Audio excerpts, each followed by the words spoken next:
പരിശുദ്ധ പരമദിവ്യകാരുണ്യത്തിന് എന്നേരവും ആരാധനയും സ്തുതിയും പുകഴ്ചയും ഉണ്ടായിരിക്കട്ടെ.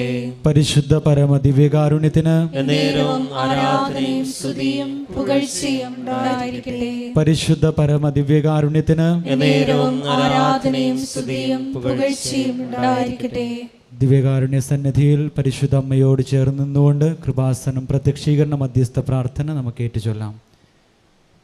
അമ്മേ പരിശുദ്ധ അമ്മേ, അമ്മേ പരിശുദ്ധ അമ്മേ, ദൈവമാതാവേ, ദൈവമാതാവേ, കൃപാസനത്തിലൂടെ ഞങ്ങൾക്കും ഞങ്ങളുടെ ദേശത്തിനും അമ്മ മാധ്യസ്ഥം തേടിത്തന്ന എല്ലാ അനുഗ്രഹങ്ങൾക്കും കൃപകൾക്കും ഞങ്ങളിപ്പോൾ ഹൃദയം നിറഞ്ഞ നന്ദി പറയുന്നു.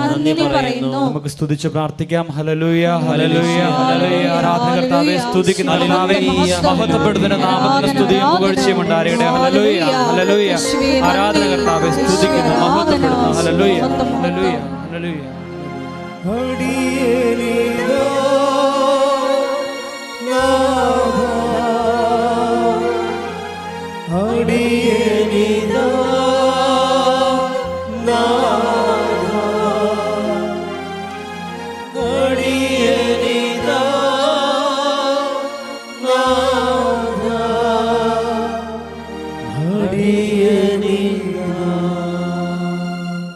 പരിശുദ്ധ പരമദിവ്യകാരുണ്യത്തിന് എന്നേരവും ആരാധനയും സ്തുതിയും പുകഴ്ചയും ഉണ്ടായിരിക്കട്ടെ.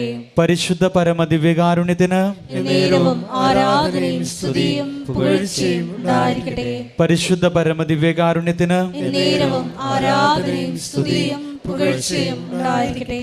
അമ്മേ പരിശുദ്ധ അമ്മേ, അമ്മേ പരിശുദ്ധ അമ്മേ, ദൈവമാതാവേ, 2004 ഡിസംബർ 7-ാം തീയതി ഉച്ച കഴിഞ്ഞ് 2:30 കൃപാസനത്തിൽ സംഭവിച്ച അമ്മയുടെ പ്രത്യക്ഷപ്പെടലിനെ കുറിച്ച് തിരുസഭയ്ക്ക് സമർപ്പിച്ചിരിക്കുന്ന പഠനരേഖകളുടെ വസ്തുനിഷ്ഠവും ദൈവശാസ്ത്ര വിധിപ്രകാരമുള്ളതുമായ അന്വേഷണ പഠനങ്ങൾ നടത്തി ആ പ്രത്യക്ഷപ്പെടലിലൂടെ പ്രകടമായ ദൈവമാതാവിന്റെ പ്രത്യേക കരുതലും സംരക്ഷണവും വെളിപ്പെടുത്തുന്ന പീഡിതരുടെ ആശ്വാസവും പ്രവാചകന്മാരുടെ രാജ്ഞിയും വാഗ്ദാനത്തിന്റെ പേടകവും പ്രപഞ്ച പ്രകൃതിയുടെ മാതാവുമായ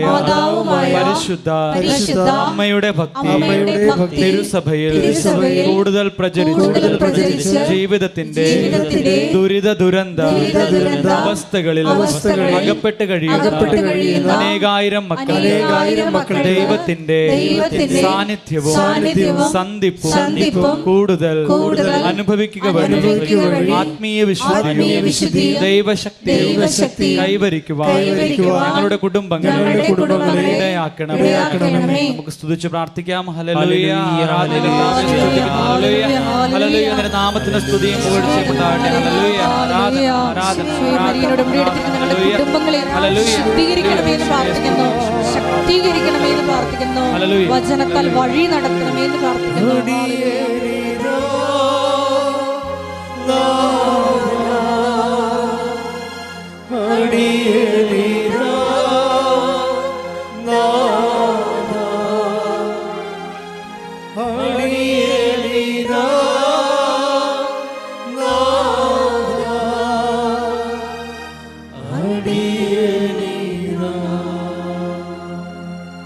പരിശുദ്ധ പരമദിവ്യകാരുണ്യത്തിന് ആരാധനയും സ്തുതിയും പുകഴ്ചയും ഉണ്ടായിരിക്കട്ടെ. പരിശുദ്ധ പരമദിവ്യകാരുണ്യത്തിന് ആരാധനയും സ്തുതിയും പുകഴ്ചയും ഉണ്ടായിരിക്കട്ടെ. പരിശുദ്ധ പരമദിവ്യകാരുണ്യത്തിന് ആരാധനയും സ്തുതിയും പുകഴ്ചയും ഉണ്ടായിരിക്കട്ടെ. അമ്മേ പരിശുദ്ധ അമ്മേ, അമ്മേ പരിശുദ്ധ അമ്മേ, ഭൂസ്വർലോകങ്ങളുടെ രാജ്ഞിയായ അങ്ങേയ്ക്ക് ഭൗമ സംരക്ഷണത്തിനായി പ്രപഞ്ച പ്രകൃതിയെ തിരുസഭ പ്രതിഷ്ഠിക്കുവാൻ ഈ പ്രത്യക്ഷീകരണം വഴി ഇടയാക്കണമേ. പരിശുദ്ധ അമ്മേ, ജപമാല മാതാവേ, സകല കൃപാസന പ്രാർത്ഥനകളോടും ചേർത്ത് ഞങ്ങൾ ഇപ്പോൾ പ്രാർത്ഥിക്കുന്ന ഈ കുടുംബത്തിന്റെ പ്രത്യേക നിയോഗങ്ങളും മൗനമായി നിന്നുകൊണ്ട് ദിവ്യകാരുണ്യ തിരുസന്നിധിയിൽ പരിശുദ്ധ അമ്മയുടെ മധ്യസ്ഥത്തിൽ നമ്മുടെ നിയോഗങ്ങളെ സമർപ്പിച്ച് നമുക്ക് പ്രാർത്ഥിക്കാം.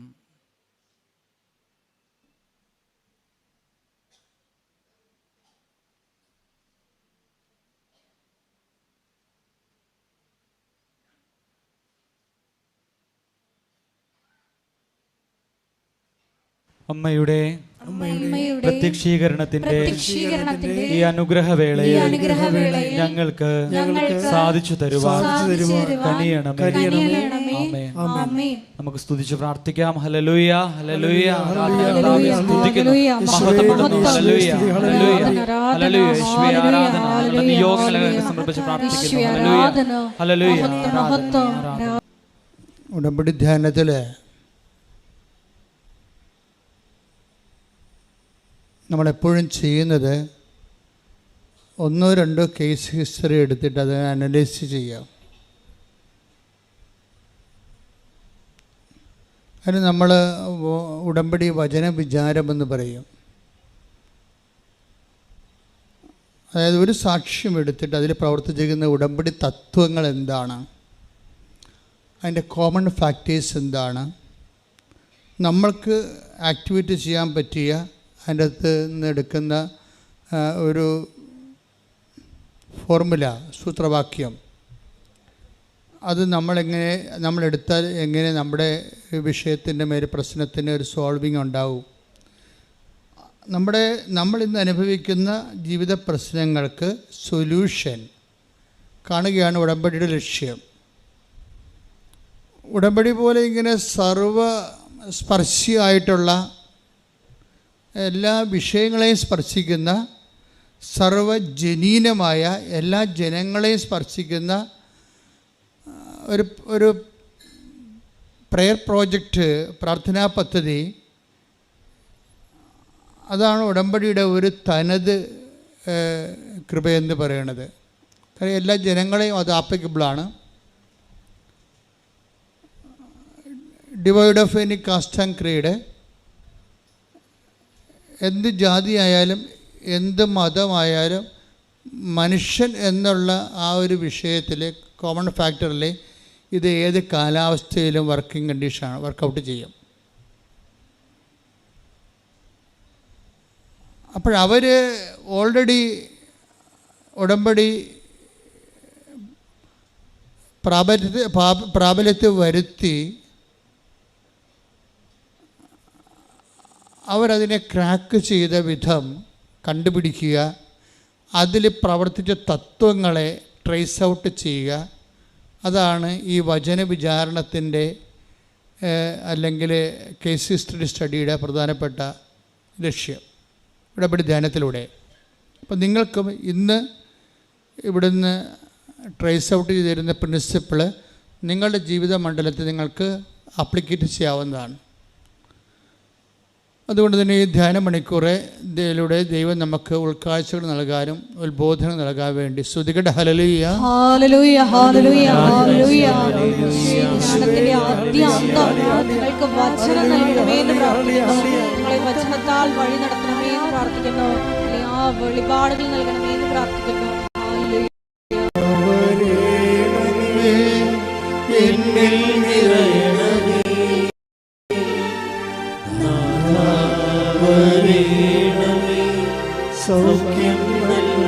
ഒരുമിച്ച് പാടുക സന്തോഷത്തോടെ.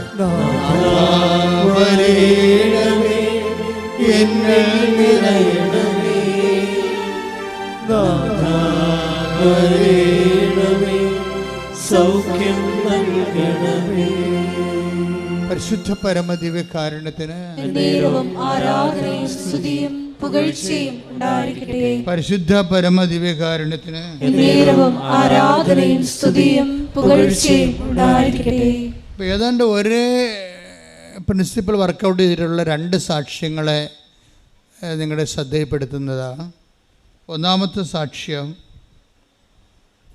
അലീഷ വർഗീസിൻ്റെ സാക്ഷ്യമാണ്.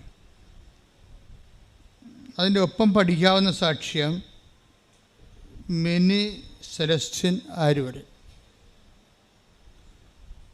ഇനി ഇവർ ഉടമ്പടി ഫസ്റ്റായിട്ട് ഇവർ ചെയ്യുമ്പോൾ ഇവരുടെ ദെൻ റിയാലിറ്റി അല്ലെങ്കിൽ അവരുടെ സ്റ്റാറ്റസ് എന്തായിരുന്നു, അവരുടെ സഫറിങ് സ്റ്റാറ്റസ് എന്തായിരുന്നു. ഇപ്പം മിനിയെ സംബന്ധിച്ചിടത്തോളം ഉള്ളത് ഹസ്ബൻഡിൻ്റെ ശ്വാസകോശ രോഗമാണ്. അതാണ് മിനിയുടെ ഏറ്റവും പ്രയാസപ്പെട്ട ഉടമ്പടിയിലേക്ക് വരാനുള്ള പ്രത്യേകമായ ഒരു സിറ്റുവേഷൻ. അത് മാറാത്ത ഒരു മാരകമായ ഒരു ശ്വാസകോശ രോഗം. അതാണ് മിനിയെ അലട്ടുന്ന ഒരു പ്രധാനപ്പെട്ട കാര്യം. രണ്ടാമത് മിനിയെ അലട്ടുന്ന രണ്ടാമത്തെ കാര്യം, ഹസ്ബൻഡ് മരിച്ചു പോയാൽ പിന്നെ 2 മക്കളുണ്ട്, അവരുടെ ഭാവി എന്താണെന്നുള്ളതാണ് ഒരമ്മ എന്ന നിലയിൽ രണ്ടാമത്തെ അലട്ടൽ പ്രശ്നം. മൂത്ത മകന് ഓരോരുത്തരും എത്തിയിട്ടില്ല. രണ്ടാമത്തെ മകൻ പഠനത്തിൻ്റെ കാലഘട്ടമാണ്. ഇപ്പം എന്തെങ്കിലും സംഭവിച്ചു പോയാൽ എങ്ങനെ ഈ കുടുംബത്തെ എങ്ങനെ മുന്നോട്ട് കൊണ്ടുപോകാൻ പറ്റും, ഒരു ഐഡിയ ഇല്ല. ആശങ്കയുണ്ട്, പക്ഷെ നിലനിൽപ്പിനുള്ളൊരു ആധാരങ്ങളില്ല. ഇതാണ് ഇവരുടെ ഒരു സിറ്റുവേഷൻ. ഇനി അപ്പം ഒരു 3 ഡീമെറിറ്റ്സ് അവർക്കുള്ളത്. ഇനി നമ്മൾ അലീഷയ്ക്ക് വരുമ്പോൾ അലീഷയുടെ കേസിസ്റ്റ് പറയണത് അവർക്ക് ഇതുപോലെ 3 ഡീമെറിറ്റ്സ് ഉണ്ട്. അവരുടെ ഒന്നാമത്തെ ഡീമെറിറ്റ്സ്, അവരൊരു സ്റ്റുഡൻ്റാണ്, വിദേശത്ത് ജോലിക്ക് പോകാൻ വേണ്ടി പ്രിപ്പയർ ചെയ്യുന്നൊരു സ്റ്റുഡൻ്റാണ്, ഒരു യുവതിയാണ്.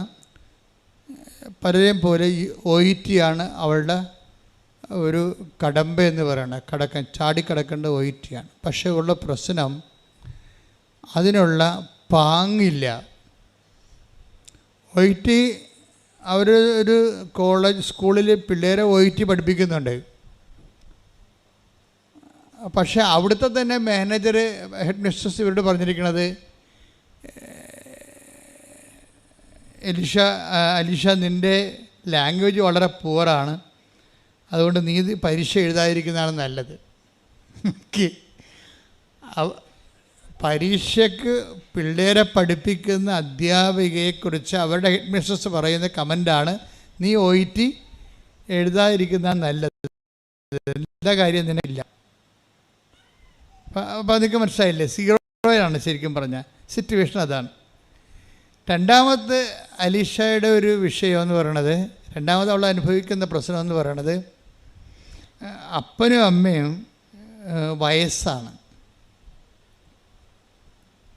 അവൾക്ക് 27 വയസ്സുണ്ട്, അപ്പനും അമ്മയും വയസ്സാണ്. അത് നിസ്സാര കാര്യമല്ലല്ലോ.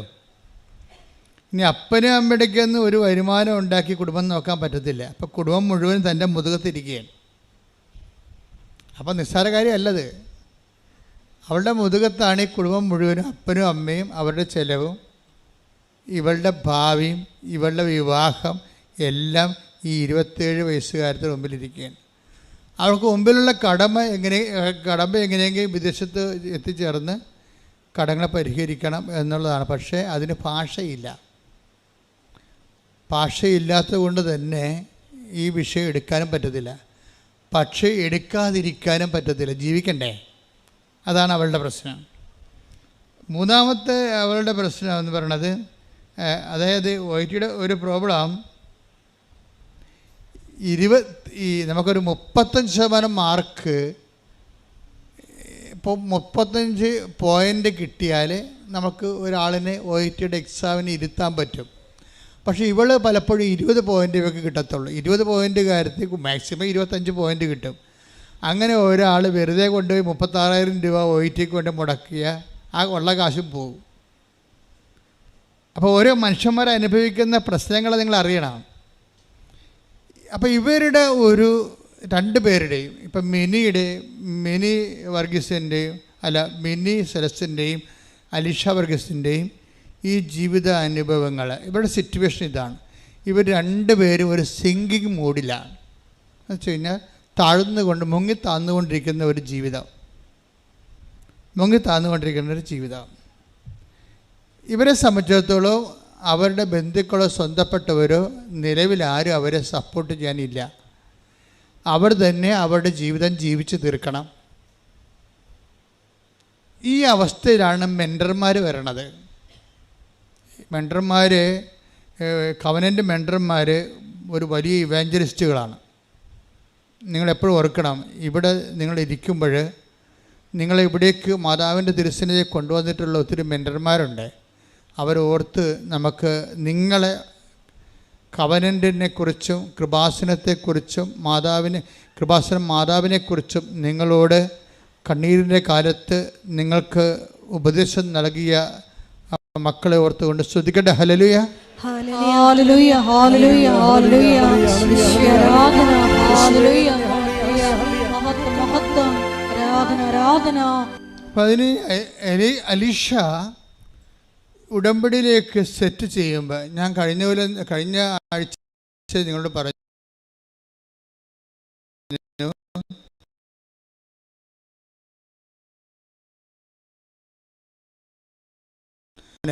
അവർ പദ്ധതിയിലേക്ക് ക്രമീകരിച്ച് വെക്കുക, സെറ്റ് ചെയ്ത് വെക്കുക.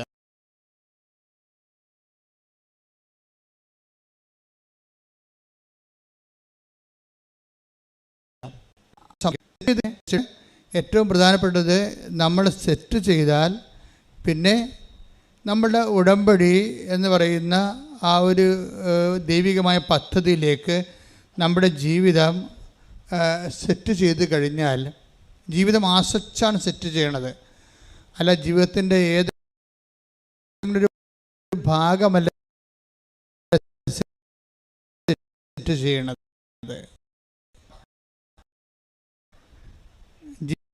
ജീവിതം ആസ്വദിച്ച് നിങ്ങളുടെ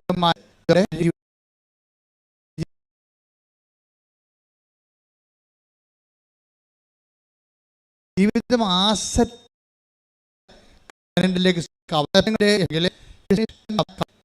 ചെയ്തു വരണത് സമ്പൂർണ്ണതയിൽ ആ വ്യക്തിയുടെ എല്ലാ ജീവിതം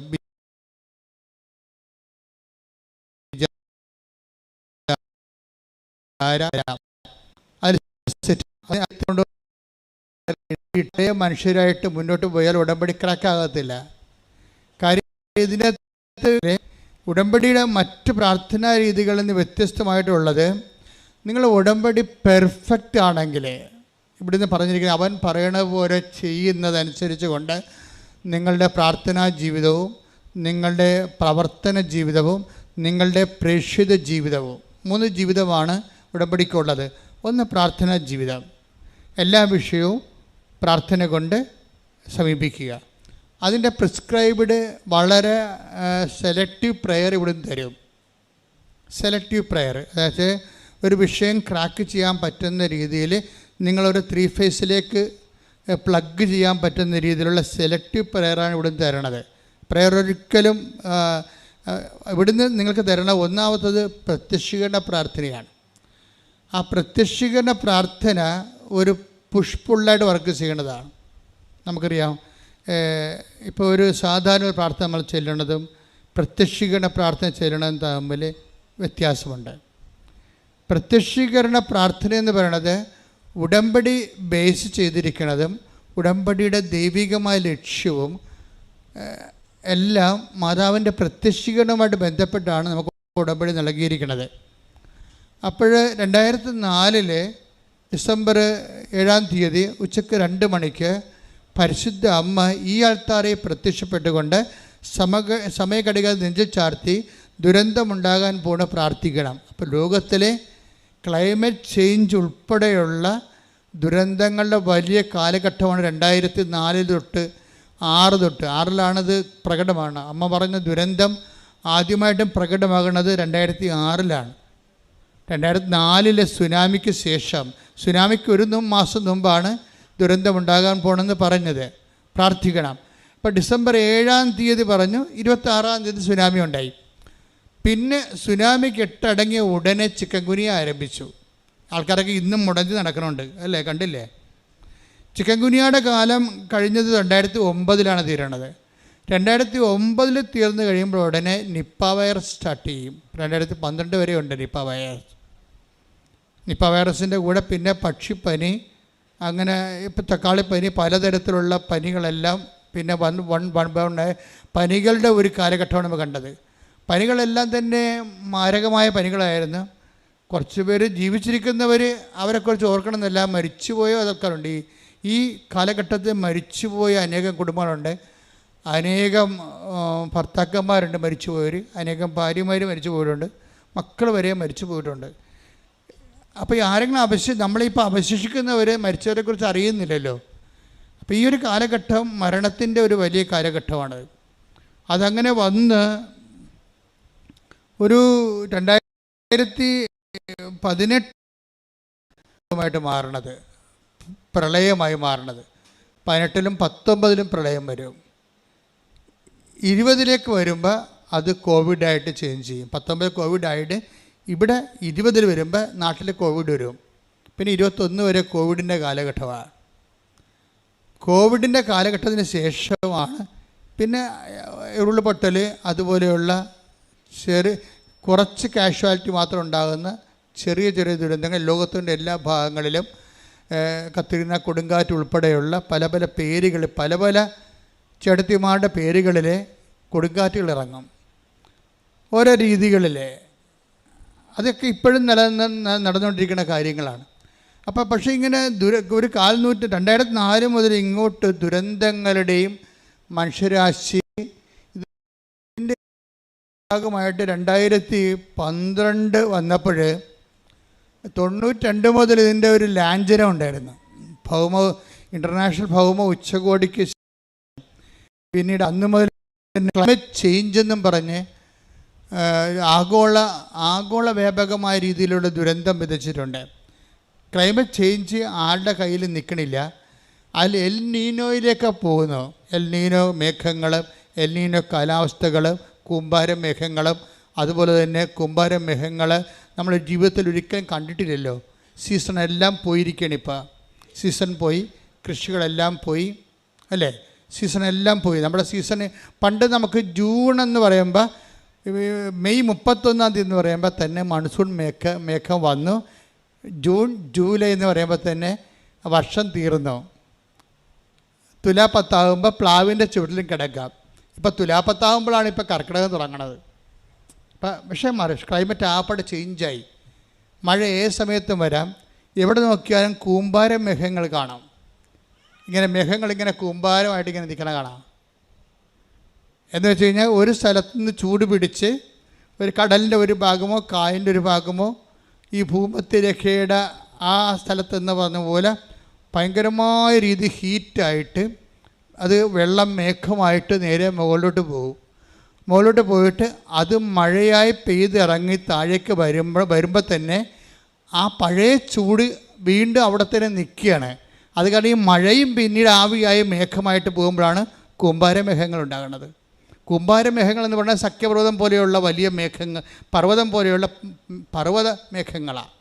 ഈ പർവ്വത മേഘങ്ങളുടെ സഞ്ചാരം ആണ് പിന്നീട് അതായത് ഒരു മഴയ്ക്ക് പ്രത്യേക പേരുണ്ടല്ലോ, ആ മേഘസ്ഫോടനം. അതാണ് കൂമ്പാരമേഘങ്ങളുടെ മേഘസ്ഫോടനം. മേഘസ്ഫോടനം എന്ന് പറയുമ്പോൾ ഒരു വലിയ തടാകം, തലക്ക് മുകളിൽ തടാകം നിന്നിട്ട് തടാകം തട്ടപ്പാടെ വന്ന് തലയിൽ വീഴുക. അത് ഒരു മാസമൊക്കെ നിന്ന് പെയ്യുമ്പോഴാണ് അണക്കെട്ട് പൊട്ടണത്, ഉരുൾപൊട്ടണത്. കൂമ്പാരമേഘങ്ങൾ പണ്ടില്ലായിരുന്നു. കൃപാസന അമ്മയാണിത് പറയണത്. ദുരന്തമുണ്ടാകാൻ പോകുന്നു, പ്രാർത്ഥിക്കണമെന്ന് പറയണത്. കാലാവസ്ഥ കയ്യിൽ നിന്ന് വിട്ടുപോകുന്ന അവസ്ഥകൾ. ഏത് സമയത്തും മഴ വരാം. മഴ ഇന്ന സീസണില്ല. കാലാവസ്ഥ ഇല്ലാത്ത രീതിയിൽ മഴകൾ ഇങ്ങനെ പെയ്തുകൊണ്ടിരിക്കുക. എപ്പോഴും വെള്ളം നനഞ്ഞും മുങ്ങിയും തുറന്നും ജീവിക്കുക. അതിൻ്റെ പേരിൽ പുതിയ ദുഷ്ടജന്തുക്കൾ, ഹിംസ്ര ജന്തുക്കളൊക്കെ ഉണ്ടാകുക. അൺസീസൺ ആയത് കാരണം, ക്ലൈമറ്റ് ചേഞ്ചുള്ള കാരണം പല കർഷകർക്ക് വിളയിറക്കാൻ പറ്റാത്ത അവസ്ഥ വരുന്നു. ജനത്തിന് കാർഷിക മേഖല തകരുന്നു, ജനം പട്ടിണിയിലാകുന്നു. അങ്ങനെ പല തരത്തിലുള്ള ദുരന്തമുണ്ട്. ഈ മഹാവിഷയത്തെ ലോകത്തിൽ ആദ്യമായിട്ടും സഭയോട് പറയണത് കൃപാസനം മാതാവാണ്. അതാണ് നമ്മൾ ചിന്തിക്കണം. നമ്മൾ ചരിത്രത്തോട് ചിന്തിക്കുമ്പോൾ അമ്മ 2004 ഡിസംബർ 7 ഉച്ചയ്ക്ക് 2:30 മണിക്ക് ഇതുപോലെ ആരാധന സമയത്താണ് പുറകിൽ പ്രത്യക്ഷപ്പെട്ട് ഞാൻ തിരിഞ്ഞു നോക്കുമ്പോൾ ആരോ നിൽക്കണ പോലെ ഞാൻ കണ്ടിട്ട് തിരിഞ്ഞു നോക്കുക, മനസ്സിൽ തോന്നിയിട്ട് തിരിഞ്ഞു നോക്കുകയാണ്. അപ്പോഴാണ് സമയഘടികാരം നെഞ്ചിൽ ചാർത്തി മാതാവ് നിൽക്കണത്, പറയണത് ദുരന്തമുണ്ടാകാൻ പോകുന്നു. ആ ദുരന്തത്തിലാണ് എല്ലാം ഉള്ളത്. പ്രാർത്ഥിക്കണം.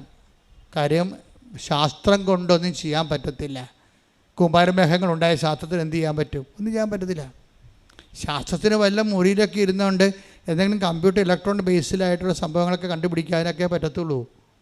അല്ലാതെ മനുഷ്യരാശി നേരിടുന്ന വലിയ വിഷയങ്ങളെ മുമ്പിൽ സയൻസ് പകച്ചു നിൽക്കുന്നതാണ് നമ്മൾ കാണുന്നത്.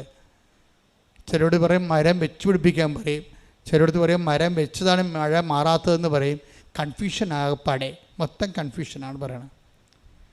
അപ്പോൾ മനുഷ്യൻ്റെ കയ്യിൽ നിന്ന് വിട്ടുപോകുന്നത് കൊണ്ടാണ് ഇതൊരു പ്രാർത്ഥനയുടെ സബ്ജക്റ്റായിട്ട് മാറണത്. അപ്പോൾ ഇനി ഈ പ്രാർത്ഥന ദുരന്തമുണ്ടാകാൻ പോണ പ്രാർത്ഥിക്കണമെന്ന് പറഞ്ഞുകൊണ്ടാണ് ആ എന്ത് പ്രാർത്ഥിക്കണം എന്ന് ഉള്ള ചോദ്യത്തിൻ്റെ മറുപടിയായിട്ടാണ് അമ്മ പ്രത്യക്ഷീകരണ പ്രാർത്ഥനയും പ്രത്യക്ഷീകരണ പ്രാർത്ഥനയുടെ ഭാഗമായിട്ടാണ് ഉടമ്പടി വരണത്. ഉടമ്പടിയാകുമ്പോൾ ഉടമ്പടിക്കുള്ള ഏറ്റവും വലിയ ഗുണമെന്ന് പറയണത് ദൈവത്തിന് നമ്മൾ മറ്റെല്ലാ പ്രാർത്ഥനകൾക്കുള്ള പ്രത്യേകത, നമ്മൾ പ്രാർത്ഥിക്കുന്നു, ദൈവം കേട്ടെങ്കിൽ കേട്ട്, കേട്ടില്ലേ കേട്ടില്ല. അംബിഗസാണ്, ഹൈപ്പോത്തസിസാണ്, ഒരു നിർബന്ധവുമില്ല കേൾക്കണമെന്ന്. പക്ഷെ ഉടമ്പടിയെ സംബന്ധിച്ചിടത്തോളം ഉടമ്പടി ഉടനെ വ്യക്തിക്ക് ദൈവം വ്യക്തിയിൽ ഇൻട്രാക്ട് ചെയ്യാൻ പറ്റുന്ന രീതിയിൽ ഉടമ്പടി വ്യക്തിയെ ആദ്യം തന്നെ റീഫോർമാറ്റ് ചെയ്യും. നിർബന്ധപൂർവമുള്ള റീഫോർമാറ്റ് എന്നുവെച്ചാൽ ഇതിൻ്റെ ഉടമ്പടി ലക്ഷ്യം ദൈവം ഇപ്പം തന്നെ അലീഷായും മിനിയും പറയുന്ന കോമൺ ഫാക്ടറുണ്ട്. അവരെങ്ങനെയാണ് രക്ഷപ്പെട്ടതെന്ന് പറയുന്നുണ്ട്. ഉടമ്പടി ചെയ്തപ്പോൾ എന്താണ് അവർക്ക് സംഭവിച്ചത്, എങ്ങനെയാണ് ഈ പ്രശ്നങ്ങളിൽ നിന്ന്, ഭർത്താവിൻ്റെ മാരകമായ ശ്വാസകോശ രോഗങ്ങളിൽ നിന്നും പെട്ടെന്ന് മകന് ജോലി കിട്ടിയതും ഇളയ മകൻ പഠിച്ച് കയറിയതും എങ്ങനെയാണെന്ന് മിനി പറയുന്നുണ്ട്. അതുപോലെ തന്നെ അലീഷ പറയുന്നത്, എൻ്റെ അപ്പനമ്മയും പ്രായമാണ്, എനിക്ക് 27 വയസ്സാണ്, എനിക്ക് ഭാഷ അറിയാൻ പാടില്ല, എന്നോട് എൻ്റെ മാനേജർ തന്നെ പറഞ്ഞു, പ്രിൻസിപ്പൾ തന്നെ പറഞ്ഞു എഴുതണ്ടെന്ന് പറഞ്ഞു. എന്നിട്ട് എങ്ങനെയാണ് അവൾ എഴുതിയത്, അവൾക്ക് എവിടെ നിന്നാണ് പണം കിട്ടിയത്, എങ്ങനെ എഴുതിയപ്പോൾ അവൾ ഒറ്റയടിക്ക് ജയിച്ചത്? കാര്യം ഭാഷ അറിയുന്നവർ പോലും 10 പ്രാവശ്യം പോയിട്ട് എഴുതുന്നത് നമ്മൾ കേട്ടിട്ടുണ്ട്. ഇത് ഭാഷ അറിയാത്ത പലരും എഴുതണ്ടെന്ന് പറഞ്ഞത് പൈസ പോകുമെന്ന് പറഞ്ഞിട്ട് അലീഷ ഒറ്റ എഴുത്തിന് എങ്ങനെ എഴുതിയെന്ന് അലീഷ പറയുന്നുണ്ട്. അതായത് എഴുതാൻ പോയിട്ട് ഞാൻ അമ്മയെ മാത്രം കണ്ടുകൊണ്ട് ഞാൻ എഴുതാൻ പോയി, വേറെ ആരും ഒന്നും നോക്കിയില്ല. എനിക്ക് എന്നെക്കുറിച്ചറിയാം, ഞാനൊരു ബിഗ് സീറോയാണ്, പക്ഷേ ഞാൻ അമ്മയെ മാത്രം കണ്ടു. ഉടമ്പടിയിലാകുമ്പോഴുള്ള പ്രശ്നം വെച്ച് കഴിഞ്ഞാൽ ഈ പേഴ്സൺ നമ്മുടെ വ്യക്തിത്വത്തിലേക്ക് ദൈവം ഇൻട്രാക്ട് ചെയ്യുകയല്ല, ബൈ പേഴ്സൺ ആയിട്ട് പ്രസൻ്റ് ആകും. ഇത് ആണ് ഉടമ്പടിയുടെ ഏറ്റവും വലിയ പ്രശ്നം. ഈ ദൈവം ഇതിൻ്റെ അകത്ത് ബൈ പേഴ്സൺ പ്രസൻ്റാണ്. അതാണ് അലീഷ പറയണത്. ഞാൻ സാധാരണ ഇംഗ്ലീഷ് സംസാരിക്കത്തില്ല, ഞാൻ വാപളിക്കാൻ എനിക്ക് പേടിയാണ്. എന്താ കാര്യം പറഞ്ഞാൽ അപ്പം തന്നെ ഷട്ട് ഡൗൺ ആയിപ്പോകും, കമ്പ്യൂട്ടർ ഷട്ട് ഡൗൺ ആ പോലെ മിണ്ടാതിരിക്കും. പക്ഷേ ഞാൻ സ്പീക്കിങ്ങിന് പോയി നിന്നപ്പോഴേ പൊളിച്ചത് മാത്രമേ എനിക്കറിയാൻ പാടുള്ളൂ.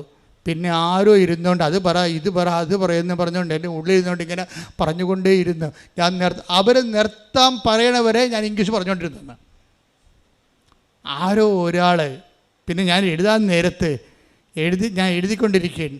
ഞാൻ 3 വരി എഴുതിയപ്പോൾ എൻ്റെ ഉള്ളിൽ നിന്ന് അമ്മ പറഞ്ഞു, റോങ് സ്റ്റോപ്പ് റൈറ്റിംഗ്. ഉള്ളിൽ ഇരുന്നുകൊണ്ട് പറയണേ, നീ എഴുതാൻ ഒക്കെ തെറ്റാണ്, നീ ഒന്ന് റീഡ് ചെയ്തേ, ഒന്ന് എഴുതി വായിച്ച്. അപ്പം ഞാൻ 2ാമത് എടുത്ത് വെച്ച് വായിച്ചപ്പോൾ ഞാൻ ഇത് വേറെ രീതിയിൽ എഴുതിയാൽ ശരിയാകുമല്ലോ എന്ന് എൻ്റെ ഉള്ളിൽ നിന്ന് ആരോ പറഞ്ഞു. ഞാൻ ആ രീതിയിൽ മൊത്തം എഴുതിയെന്ന് പറയും. അപ്പം എല്ലാം ആരോ പറഞ്ഞു തരുന്നു, ആരോ പറഞ്ഞു തന്നിട്ട് ഞാൻ എഴുതുന്നു, ആരോ പറഞ്ഞു തന്നിട്ട് ഞാൻ ഇംഗ്ലീഷ് പറയുന്നു.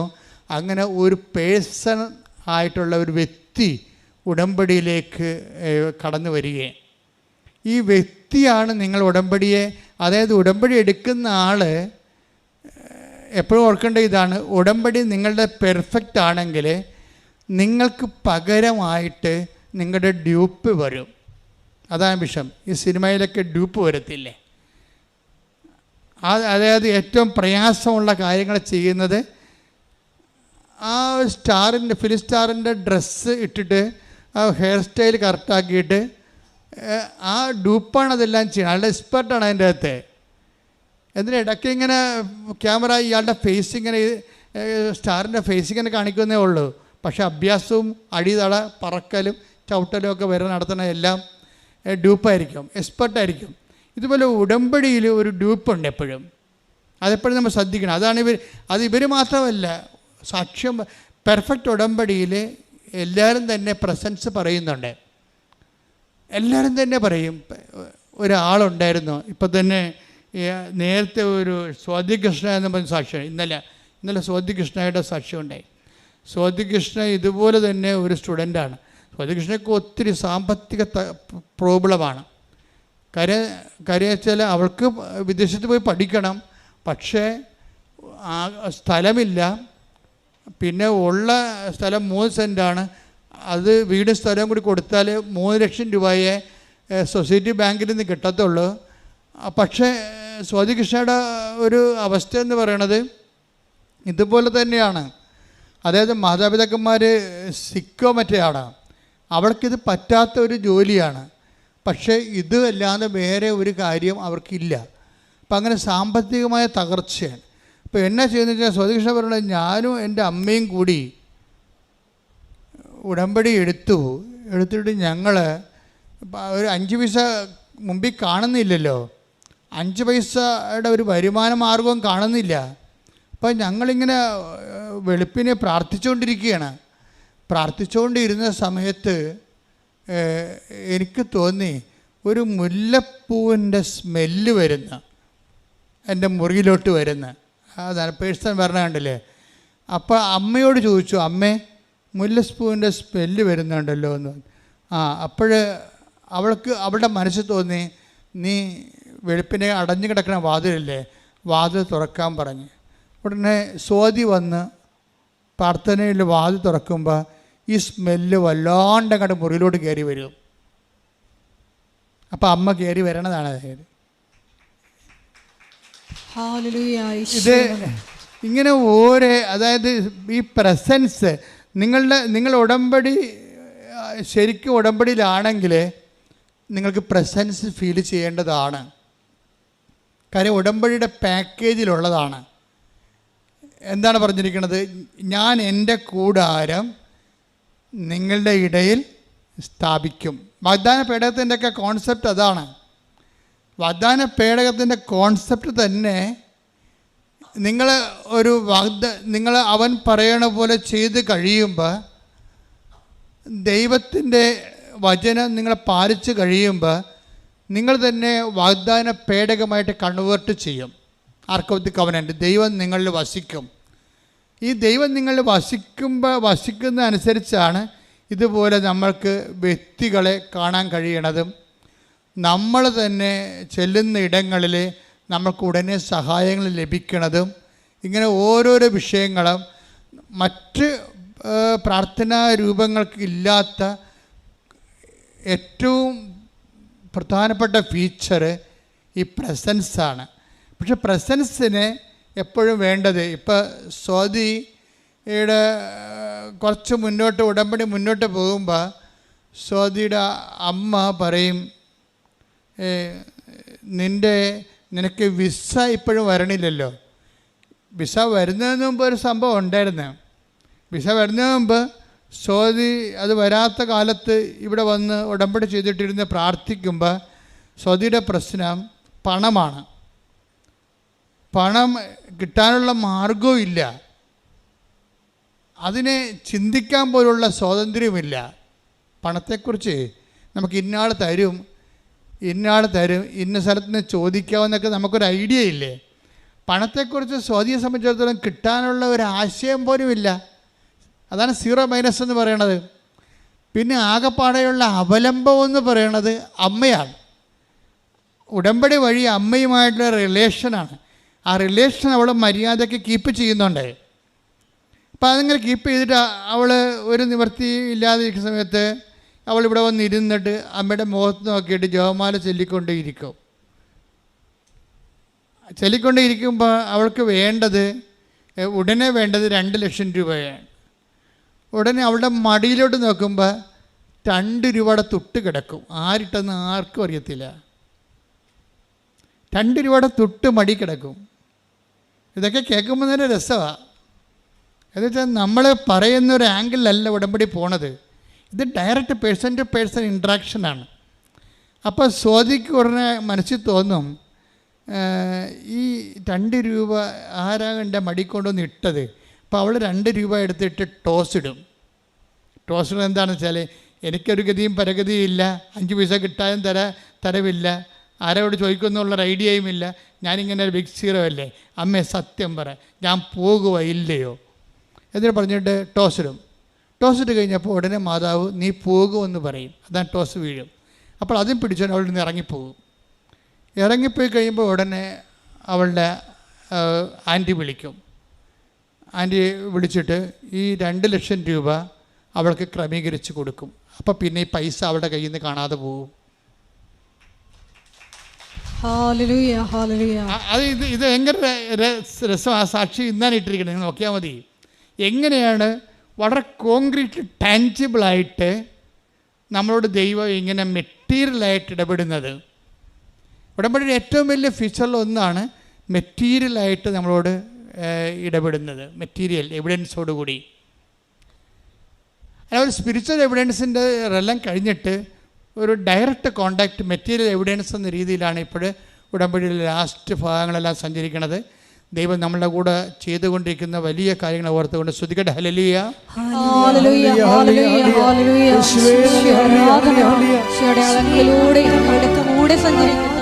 അവിടുത്തെ സാന്നിധ്യത്തിന് നന്ദി പറയുന്നു.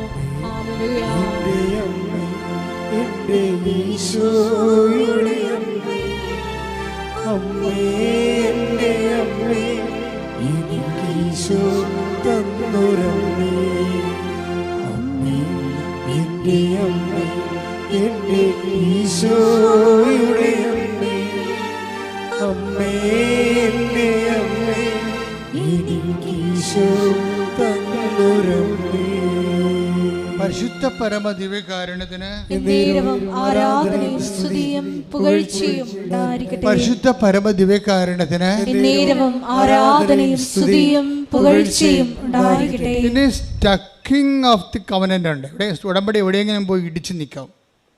അത് രണ്ടുപേർക്കും കോമൺ ഫാക്ടറാണ്.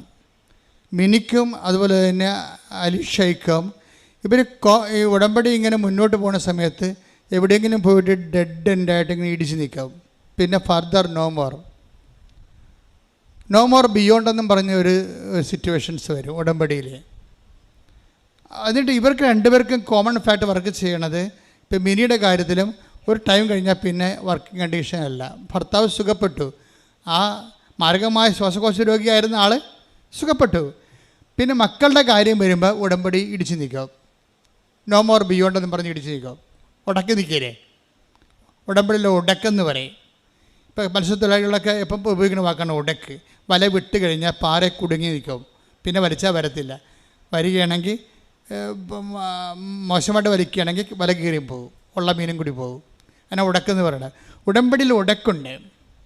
ഉടക്കെന്ന് പറയുമ്പോൾ ഇവരുടെ രണ്ടുപേരും മിനിയുടെ അലീഷയുടെയും ഉടമ്പടി ഉടക്ക് സെയിമാണ്.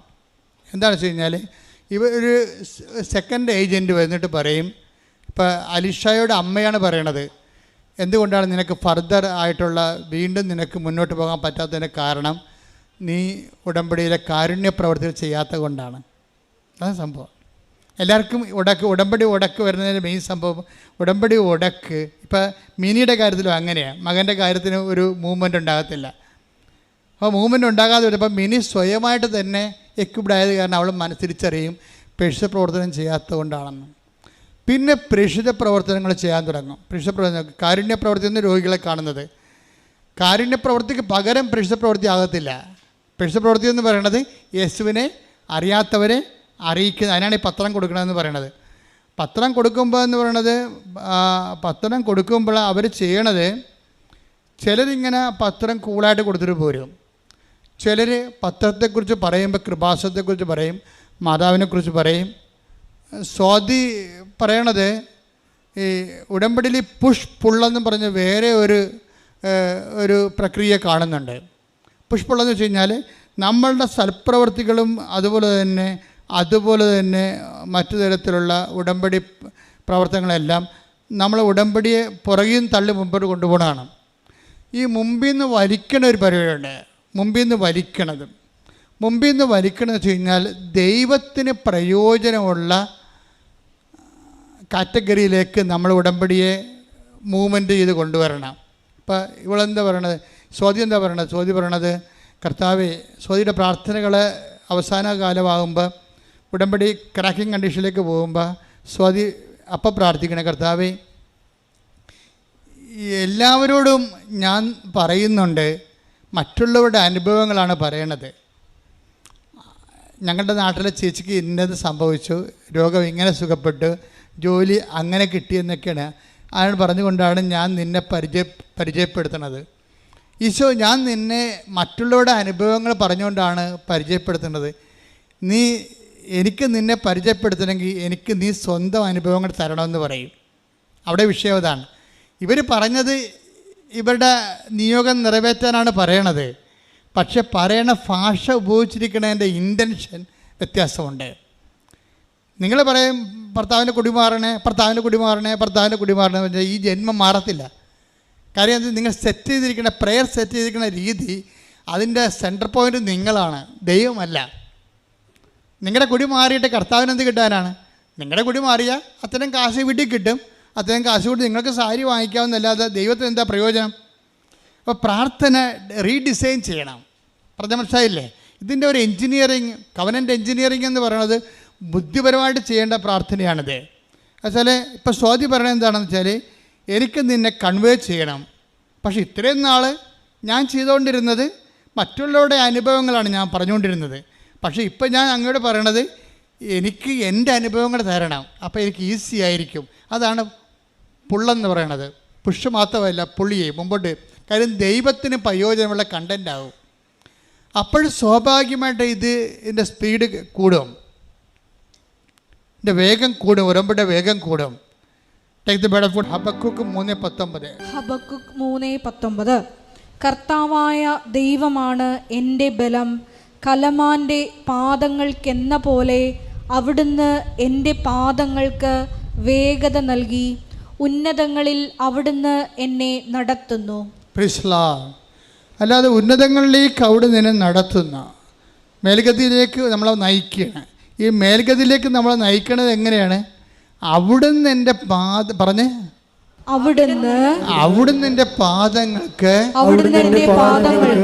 വേഗത നൽകി. അപ്പൊ നമ്മുടെ ജീവിതയാത്രയെ സ്പീഡപ്പ് ചെയ്യുന്നത് ആരാണ്? ദൈവമാണ്, നമ്മളല്ല. നമ്മളെ ഉന്നതിയിൽ നിന്ന് ഉന്നതിയിലേക്ക് കൊണ്ടുപോകുന്നത് ആരാണ്? അവിടുന്ന് എൻ്റെ അവിടുന്ന് എൻ്റെ പാദങ്ങൾക്ക് വേഗത നൽകി. അപ്പൊ ദൈവമാണ് വേഗത നൽകണത്. അപ്പോൾ ദൈവം വേഗത നൽകണമെങ്കിൽ സ്പീഡപ്പ് ചെയ്യണമെന്നുണ്ടെങ്കിൽ ദൈവത്തിന് പ്രാധാന്യമുള്ള കാര്യങ്ങളായി ഉടമ്പടി മാറണം. നമ്മൾക്ക് പ്രാധാന്യമുള്ള കാര്യങ്ങളായിട്ടാണ് നമ്മൾ ഉടമ്പടി ഇട്ടിരിക്കുന്നത്. നിയോഗങ്ങളില്ല, 6 നിയോഗങ്ങളെല്ലാം നമുക്ക് പ്രാധാന്യമുള്ളതാണ്. നമ്മൾക്ക് പ്രാധാന്യമുള്ള കാര്യങ്ങൾ എഴുതിയിടുകയും ദൈവത്തിന് പ്രാധാന്യമുള്ള കാര്യങ്ങൾ നമ്മൾ തൊട്ട് നോക്കിയിട്ടില്ല. ഇപ്പം അലീഷയുടെ ഒരു പ്രശ്നം, അലീഷയുടെ അമ്മ പറയും, നിൻ്റെ പ്രശ്നം എന്താണെന്നറിയോ, നീ ഉടമ്പടി എടുത്ത് പ്രാർത്ഥിച്ചെന്നല്ലാതെ നീ ഒരു കാരുണ്യ പ്രവൃത്തിയോ ഒരു രോഗിനെ പോയി കാണുകയോ ഒരു കാരുണ്യ പ്രവൃത്തികളോ ഒന്നും ചെയ്തിട്ടില്ല എന്ന് അമ്മ പറയും. അപ്പോൾ ഇവൾ ഉടനെ പറയണത്, നമുക്ക് കാശുണ്ടോ അമ്മേ ഇതൊക്കെ ചെയ്യാൻ? കാരുണ്യ പ്രവൃത്തിക്ക് ചെയ്യണമെങ്കിൽ ആർക്കെങ്കിലും എന്തിനും വാങ്ങിച്ചൊക്കെ കൊടുക്കണ്ടേ രോഗികൾക്ക്? അതിന് കാശ് വേണ്ടേ? നമുക്ക് ഇവിടെ നിന്നാണ് കാശ്? കാലണയില്ലാത്തവർ എന്ത് കാരുണ്യ പ്രവൃത്തി ചെയ്യാനാണെന്ന് ചോദിക്കും. പക്ഷെ ആ ചോദ്യത്തോടുകൂടി മാതാവ് ഇവൾക്ക് മനസ്സിലെ അടുത്തുള്ള ഒരു ഓൾഡേജ് ഹോം മനസ്സിൽ കാണിക്കും. അപ്പോൾ ഇവൾ നടന്ന് ഓൾഡേജ് ഹോമിലേക്ക് പോകും. വിസ ബ്ലോക്ക് ചെയ്തിരിക്കണമല്ല, വിസ ബ്ലോക്ക് ചെയ്ത് ഉടമ്പടി ഉടക്കായി കിടക്കുകയാണ്. പക്ഷെ അമ്മ ആ ഉടക്ക് നിവർത്താൻ വേണ്ടി പറയുകയാണ്, കാരുണ്യപ്രവൃത്തി ചെയ്യണില്ല, അതുകൊണ്ടാണ് ഉടക്കി കിടക്കണമെന്ന് പറയും. അപ്പോൾ ഇവൾക്ക് കാര്യം മനസ്സിലാവും. ഇവൾ നടന്ന് ഒരു ആതുരാലയത്തിൽ പോകും. അവൾ പറയണത് ഞാൻ ഒന്നും ചെയ്തില്ല. അവിടെ പോയി ആതുരാലയത്തിലുള്ള അപ്പച്ചന്മാരോടും അമ്മച്ചിമാരോടും ഒക്കെ വെറുതെ സംസാരിച്ചുകൊണ്ടിരുന്ന അവർക്ക് ഭയങ്കര സന്തോഷമായി. മകൾ ഇനിയും വരണമെന്ന് പറഞ്ഞു. കാര്യം ഒറ്റപ്പെടൻ്റെ അനുഭവം അനുഭവിക്കുകയാണ്. ആരും ഹൃദ്യമായി സംസാരിക്കാനില്ല. വന്നവർ വായിക്കുറെ ബിരിയാണി കൊണ്ടുവന്ന് കൊടുത്തിട്ട് ആൾക്കാർ കണ്ടതുങ്ങളൊക്കെയാണ്. ഒരു വണ്ടിക്ക് വന്ന് ഇറങ്ങും അല്ലേ, ആരാധനാലയത്തൊക്കെ ചെയ്യണം. അങ്ങനെ അല്ല, ഈ ഓർഫണയിലൊക്കെ പോകുമ്പോൾ എന്ത് ചെയ്യണം, എവിടെയും കല്യാണം കഴിച്ച് ബാക്കി വന്ന കുറേ ബിരിയാണിയും കൊണ്ട് ഒരു ടെമ്പോയിൽ ചെല്ലും. കുറേ അവന്മാർ പകുതി കുടിച്ച് കാണും, പകുതി കുടിക്കാത്തവന്മാരുണ്ട്, മദ്യപാനികളുണ്ടാകും. ഇങ്ങനെ കുറേ ആഭാസന്മാരുടെ ഒരു ക്രിയപോക്ക്. ബാക്കി ചോറ് വെട്ടിമൂടുന്നതിന് പകരം അനാഥാലയത്തെ കൊണ്ട് വെട്ടിമൂടും, എന്നാൽ അവർക്ക് കൊണ്ടേ കൊടുക്കും. അപ്പോൾ അവരെ അങ്ങനെയല്ല, അവരോടൊരു വാക്ക് സംസാരിക്കുകയോ അതൊന്നും പ്രേക്ഷിത പ്രവർത്തനമല്ല. ഈ സംഭവം നമുക്ക് വേണമെങ്കിൽ എങ്ങനെയും ചെയ്തു വെക്കാം, എങ്ങനെയും ചെയ്ത് വെക്കണമല്ല പ്രശ്നം. അതിൻ്റെ പിന്നിലുള്ള എല്ലാം വേണ്ടത് പരിശുദ്ധാത്മാവിൻ്റെ ഫലങ്ങളാണ് വേണ്ടത്. ഉടമ്പടിയിൽ നമുക്ക് ഉപവിപ്രവർത്തനങ്ങൾ ചെയ്യുമ്പോൾ ആ ഉപവിപ്രവർത്തനങ്ങൾ ചെയ്യുന്നതിൻ്റെ പിന്നിലെ അതിൻ്റെ ചേതോ വികാരം, ചൈതന്യവത്തായ ആ ഉപവിപ്രവർത്തനത്തിൻ്റെ ചൈതന്യം പരിശുദ്ധാത്മാവിൻ്റെ ഫലങ്ങളായിരിക്കണം. പരിശുദ്ധാത്മാവിൻ്റെ ഫലങ്ങൾ എങ്ങനെ? പരിശുദ്ധാത്മാവിൻ്റെ ഫലങ്ങളില്ലാതെ കല്യാണത്തിന് കുറേ ബിരിയാണി ബാക്കി വന്ന് കുറേ അണ്ണന്മാർ അതിൻ്റെ സ്മോൾ എടുത്തിട്ട് അവിടെ അനാഥാലയത്തിൽ കൊണ്ടുപോയി ഡംപ് ചെയ്ത് ഈ ചെരുവം കണ്ട് ഇറക്കി വെച്ച് ഞങ്ങൾക്ക് പോകണമെന്ന് പറയും. ഇതല്ലേ പറയണത്? ഇതൊന്നും പ്രേക്ഷിത പ്രവർത്തനങ്ങളല്ല. അതൊരു ആധ്യാത്മിക കുറ്റകൃത്യമാണ് ശരിക്കും പറഞ്ഞാൽ. കാരണം ആധ്യാത്മികമായിട്ടുള്ള ആൾക്കാർ, ദൈവത്തിന് വേണ്ടി ചെയ്തുകൊണ്ടിരിക്കുന്ന ആൾക്കാർ ചെയ്യുന്നതിൻ്റെ പരമ്പരാഗതമായ ഈ പ്രവർത്തനങ്ങളെ ഇന്ന് വോട്ട് പിടിക്കാനും പാർട്ടി വളർത്താനും വേണ്ടി ആൾക്കാർ പൊതിച്ചോറ് കൊടുക്കുന്ന കാലമാണിത്. അതല്ല സഭയുടെ ലക്ഷ്യം. സഭയ്ക്ക് ഇതിനൊരു ലക്ഷ്യമുണ്ട്. എന്താ ലക്ഷ്യം? അത് പരിശുദ്ധാത്മാവിൻ്റെ ഫലങ്ങളുള്ളവരാണ്. ആ പരിശുദ്ധാത്മാവിൻ്റെ ദൈവമഹത്വത്തിന് വേണ്ടി ചെയ്ത മനുഷ്യനോടുള്ള ജീവനോടുള്ള ബഹുമാനത്തിൻ്റെ കാരുണ്യ പ്രവൃത്തിയും കരുതലും ചേർത്ത് പിടിക്കലുമാണത്. അത് ആ ചേർത്ത് പിടിക്കൽ സംഭവിക്കുന്നത് ആധ്യാത്മികമായ ദൈവികമായ ലക്ഷ്യത്തോടു കൂടിയാണ്. ആ പ്രവർത്തനമാണ് ഉടമ്പടി നിങ്ങൾ ചെയ്യേണ്ടത്. പ്രാർത്ഥിക്കുക, കർത്താവായ ദൈവമേ, കർത്താവായ ദൈവമേ, എന്റെ കാരുണ്യ പ്രവൃത്തികളിലെ പരിശുദ്ധാത്മാവിന്റെ ഫലമായ ദൈവസ്നേഹത്തോടെ ചെയ്യുവാൻ എന്നെ സഹായിക്കണമേ. അപ്പൊ അവള് അലീഷ ചെയ്ത അതാണ്. അലീഷ ചെയ്തത് അവിടെ പോയി അവരോട് സംസാരിച്ചുകൊണ്ടിരുന്നു. എല്ലാവരോടും ഓരോരുത്തരും മാറി മാറി സംസാരിച്ചു. എന്നിട്ട് അവൾക്ക് പോരുമ്പോൾ ഷീ വാസ് ജസ്റ്റ് കണ്ടൻറ്റഡ്. എന്ന് വെച്ചാൽ അവൾ പറയുന്നത്, എൻ്റെ ജീവിതത്തിൽ എനിക്ക് അഭവമായ ഒരു ആന്തരികമായ ശക്തി തോന്നി. അത് ഈ മിനിയും അത് തന്നെ പറയുന്നുണ്ടാണ്. ഞങ്ങൾ ഓരോരുത്തർക്കും പത്രം കൊടുക്കും. ഞങ്ങൾ പത്രം കൊടുത്തിട്ട് അവരോട് ചോദിക്കും, നിങ്ങൾ കൃപാസനത്തെക്കുറിച്ച് കേട്ടിട്ടുണ്ടോ? അവർ പറയും ഞങ്ങൾ കേട്ടിട്ടുണ്ട്. എന്നാൽ പിന്നെ അത്ഭുതങ്ങൾ വായിക്കണം, ഈ ആഴ്ച നടന്ന കാര്യമാണ്, നിങ്ങൾ കൃപാസനത്തിൽ പോയിട്ടുണ്ടോ? അവർ പറഞ്ഞു പോയിട്ടില്ല. പോകേണ്ട സ്ഥലമാണ്, അമ്മ നിങ്ങളെ കാത്തിരിക്കുന്നുണ്ട്. ഇങ്ങനെയൊക്കെ മിനി ആൾക്കാരോട് പറയും. അതാണ് പ്രേക്ഷിത പ്രവർത്തനം, ദൈവസേവകം എന്ന് പറയുന്നത്. അല്ലാതെ പത്രം കൊണ്ട് വലിച്ചെറിഞ്ഞാൽ പോകുകയില്ല. ആരുടെങ്കിലും മോന്തക്കെട്ട് ചാണ്ടിയിട്ട് അടുത്ത ഇനി 4 കൂടി ഉണ്ടെന്ന് പറഞ്ഞ് നടക്കണേ.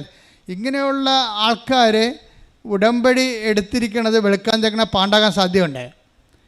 അപ്പം എന്നിട്ട് ഈ ഇപ്പം മിനി അലിഷയുമാണല്ലോ, 2 പേരാണല്ലോ ഇവിടെ മോഡലായിട്ട് എടുത്തിരിക്കണത്.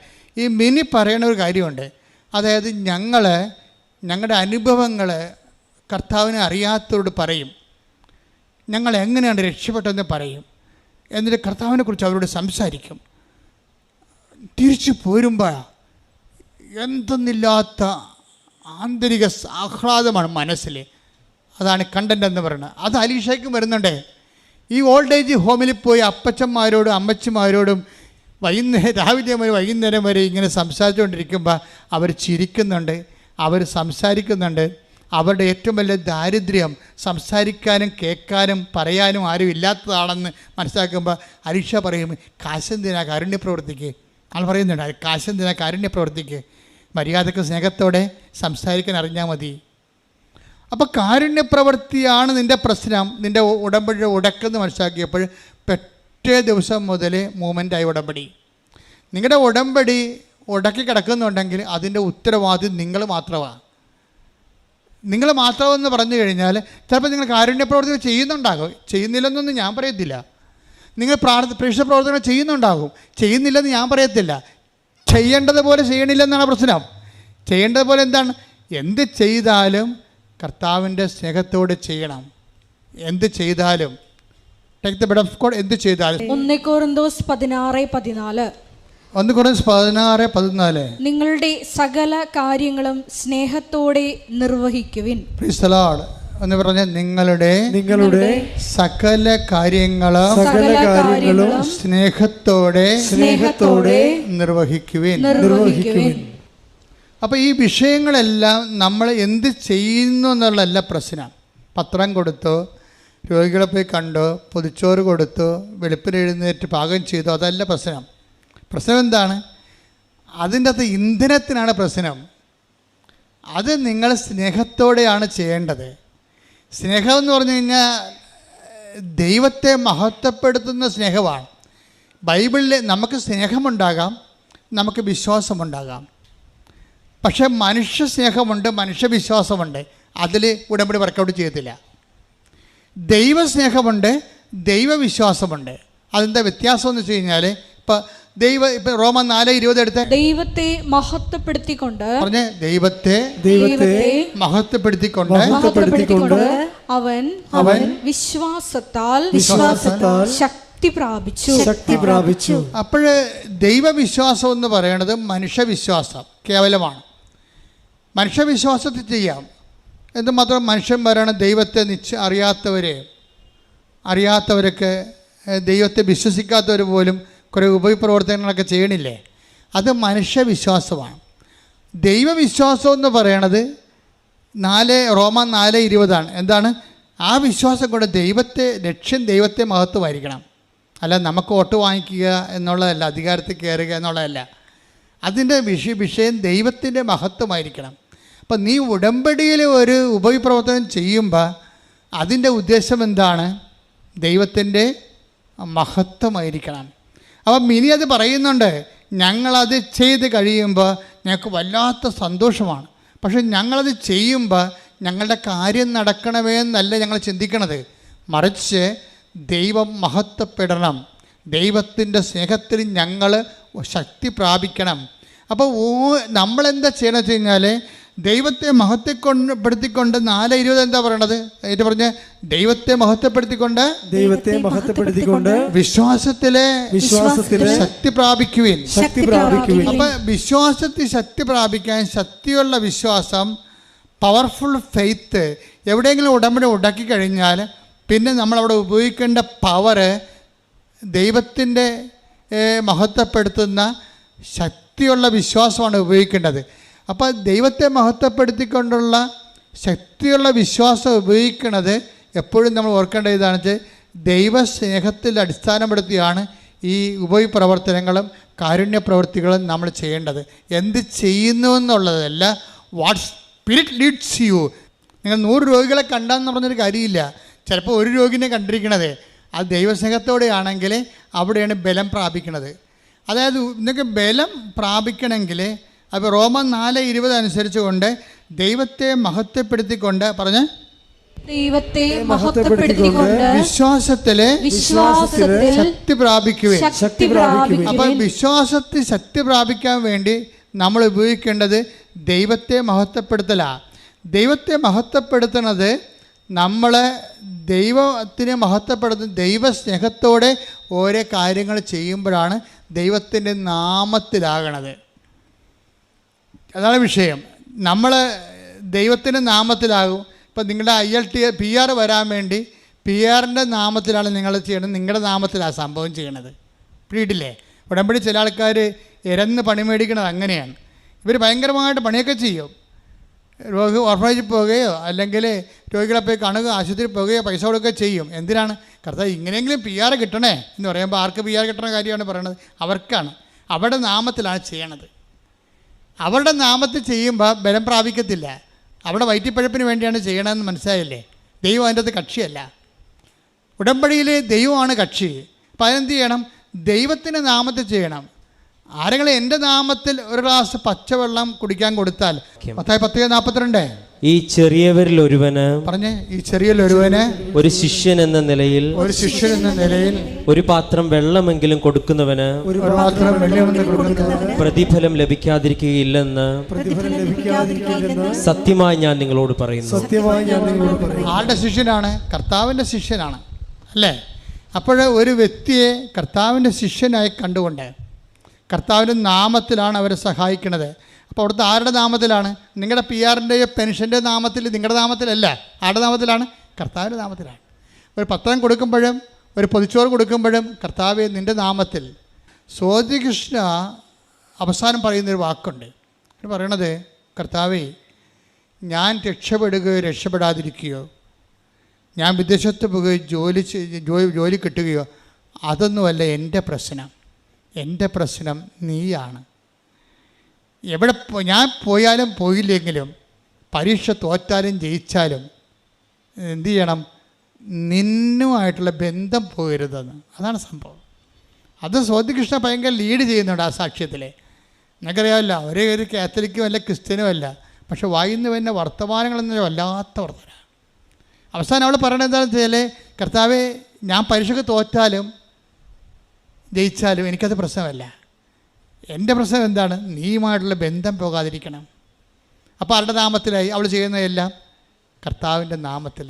അതെന്തുകൊണ്ടാണ് അവൾ അങ്ങനെ പറയണത്? ദൈവസ്നേഹത്തോടെയാണ് പറയണത്.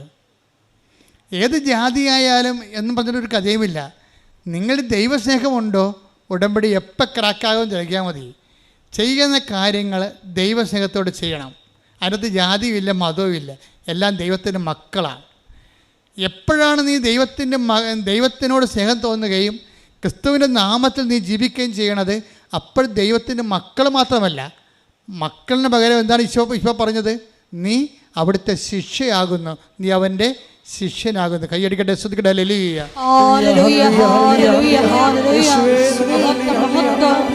എല്ലാ കാര്യങ്ങളും ദൈവസ്നേഹത്തോടെ നിർവഹിക്കുവാൻ ഈ ആരാധനയിലൂടെ ഞങ്ങളെ അഭിഷേകം ചെയ്യാം.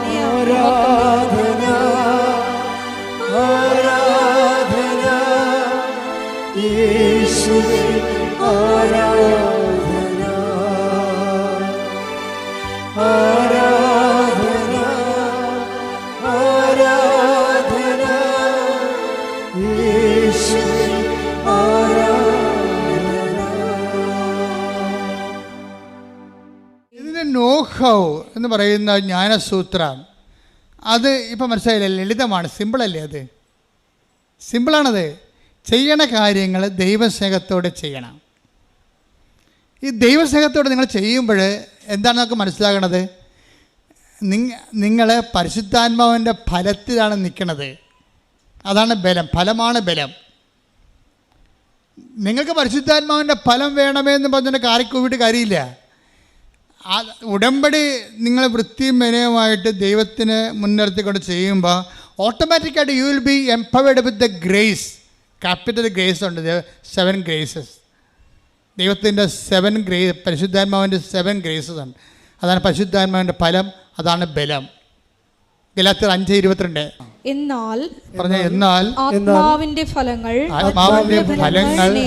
സ്നേഹം, ആനന്ദം, സമാധാനം, ക്ഷമ, ദയ, നന്മ, വിശ്വസ്തത, സൗമ്യത, ആത്മസംയമനം ഇവയാണ്. അതായത് ഇതിൻ്റെ പറയുന്നത് സൗമ്യതയും ആത്മസംയമനവും ഒക്കെ സ്നേഹത്തിൻ്റെ ചേരുവകകളാണ്. സ്നേഹം ഒരു വ്യക്തികളിലേക്ക് വരുമ്പോൾ ഓട്ടോമാറ്റിക് ഉണ്ടാകുന്ന പെരുമാറ്റങ്ങളും ആണ് ഈ സൗമ്യതയൊക്കെ വരണത്. ഇപ്പോൾ സ്നേഹം എന്താണ്? ഇപ്പോൾ സൗമ്യത എന്ന് പറഞ്ഞാൽ എന്താ? അത് ക്ഷമിക്കുന്ന സ്നേഹമാണ്. ക്ഷമിക്കുന്ന സ്നേഹത്തിൻ്റെ ക്ഷമ എന്താ? അത് സഹിക്കുന്ന സ്നേഹമാണ്. എല്ലാം കണ്ടൻറ്റ് വൈസ് ഒന്നാണ്. ശരിക്കും പറഞ്ഞാൽ പൗലോസ് അപ്പോസ്തലൻ അങ്ങോട്ട് പരത്തി പറഞ്ഞിരിക്കുകയാണ് സംഭവം. ഇത് 7 ക്യാപിറ്റൽ ഗ്രേസസ് ആണ്. എന്തൊക്കെയാണ്? സ്നേഹം, പിന്നെ എന്താണ്? ആനന്ദം, ആനന്ദം, ജോയ്, സമാധാനം, ക്ഷമ, ദയ, നന്മ, വിശ്വസ്തത. ഇത്രയാണ് സംഭവം. ഈ 7 ഫലങ്ങളെ നമ്മൾ ഉടമ്പടിക്കാലത്ത് ക്രിയേറ്റ് ചെയ്ത് വരണം. എന്തൊക്കെയാണത്? ഒന്ന് നോക്കിയേ. സ്നേഹം, ആനന്ദം, സമാധാനം, അയച്ചോളൂ. ക്ഷമ, ദയ, നന്മ, വിശ്വസ്തത. ഈ 7 ഫലങ്ങളെ 7 ഫലങ്ങൾ വരുന്നതിന് മുമ്പ് വേറെ ഒരു സംഭവം അവിടെ നടക്കണം. വെറുതെ 7 ഫലങ്ങൾ ഉണ്ടാകത്തില്ല. 7 ഫലങ്ങൾ. ഇപ്പോൾ ഒരു ചെടിയിൽ നമ്മളൊരു ചെടി നടാൻ പോവുകയാണ്. ചെടി നടുമ്പോൾ നമ്മൾ എന്താ ചെയ്യണം? ആദ്യം തന്നെ ഇപ്പോൾ ഒന്നും വേണ്ട, ഒരു ചാലിൽ ചെമ്മീൻ കൃഷി തുടങ്ങാൻ പോവുകയാണ് എന്ന് വിചാരിച്ചോ. ചെമ്മീൻ കൃഷി തുടങ്ങിയാലും ചെടി നട്ടാലും ആദ്യം ചെയ്യണത് എന്താണ്? ആദ്യം ആ കെടുവളമൊക്കെ മാറ്റും, അല്ലേ? പഴയ മണ്ണൊക്കെ മാറ്റും. പിന്നെ എന്ത് ചെയ്യും? പിന്നെ അടിവളം ഇട്ട് കൊടുക്കും. പിന്നെ എന്ത് ചെയ്യും? അതുപോലെ തന്നെ ചെമ്മീൻ കൃഷിക്കാരാണെങ്കിൽ വെള്ളത്തിൻ്റെ pH നോക്കും. pH കറക്റ്റ് ചെയ്യാൻ കുമ്മായ വിടും. അതിനുശേഷം പിന്നെ എന്ത് ചെയ്യും? വെള്ളം കൊണ്ട് ടെസ്റ്റ് ചെയ്തിട്ട് അതിനകത്ത് വേറെ വല്ല ജീവികൾ, അതുപോലെ തന്നെ ഇനി ഇത് കൂടാതെ ചെമ്മീനെ തിന്നുന്ന ആമകളുണ്ട്, അല്ലെങ്കിൽ ഞണ്ടുണ്ടെങ്കിൽ അതിനൊക്കെ ആദ്യം കരക്ക് പിടിച്ച് കയറ്റും. എല്ലാത്തിനും വെള്ളം അരിച്ചേർക്കും. എന്തിനാണ് ചെമ്മീൻ ഇടണം? അല്ലെങ്കിൽ ആമ അടിച്ച് കളയും എല്ലാത്തിനും, അല്ലെങ്കിൽ ഞണ്ട് തിന്ന് കളയും. ഇതുപോലെ നമ്മുടെ ഈ ആത്മാവിൻ്റെ ഫലങ്ങൾക്ക് മുമ്പ് വേറെ ചില പ്രശ്നങ്ങളുണ്ട്. അതവിടെ അത്ര ആമയും ഞണ്ടും വേറെ ഉണ്ട്. അത് മാറ്റിയാൽ മാത്രമേ ആത്മാവിൻ്റെ ഫലങ്ങളെ പ്രവർത്തിക്കത്തുള്ളൂ. അതെന്തൊക്കെയാണ്? അതും 7 ഉണ്ട്. അതേതാണ്? അത് മത്തായി 15:19 എടുത്തേ. ദുശ്ചിന്തകൾ, ഒന്ന് പറഞ്ഞ ദുശ്ചിന്തകൾ, കൊലപാതകം, പരസംഗം, വ്യഭിചാരം, മോഷണം, കള്ളസാക്ഷ്യം, പരദൂഷണം എന്നിവയെല്ലാം ഹൃദയത്തിൽ നിന്നാണ് പുറപ്പെടുന്നത്. അപ്പോൾ ഒന്നിനു വായിക്കാം. ഹൃദയത്തിൽ ഈ ഞണ്ടും ആമയൊക്കെ ഉണ്ടെന്ന് നോക്കുകയാണ് കേട്ടോ. എന്തൊക്കെയാണ്? ദുശ്ചിന്തകൾ, കൊലപാതകം, പരസംഗം, വ്യഭിചാരം, മോഷണം,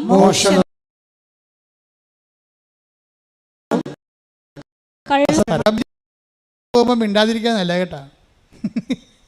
ഇപ്പം കിണറ്റിൻ്റെ വെള്ളമില്ല, ജപ്പാൻ വെള്ളമായത് കാരണം എല്ലാം അടുക്കളയിൽ വെള്ളം കിട്ടണതുകൊണ്ട് വലിയ പരദൂഷണം ഇല്ല. എന്നാലും അടുക്കള പരദൂഷണം കാണും ചിലപ്പോൾ.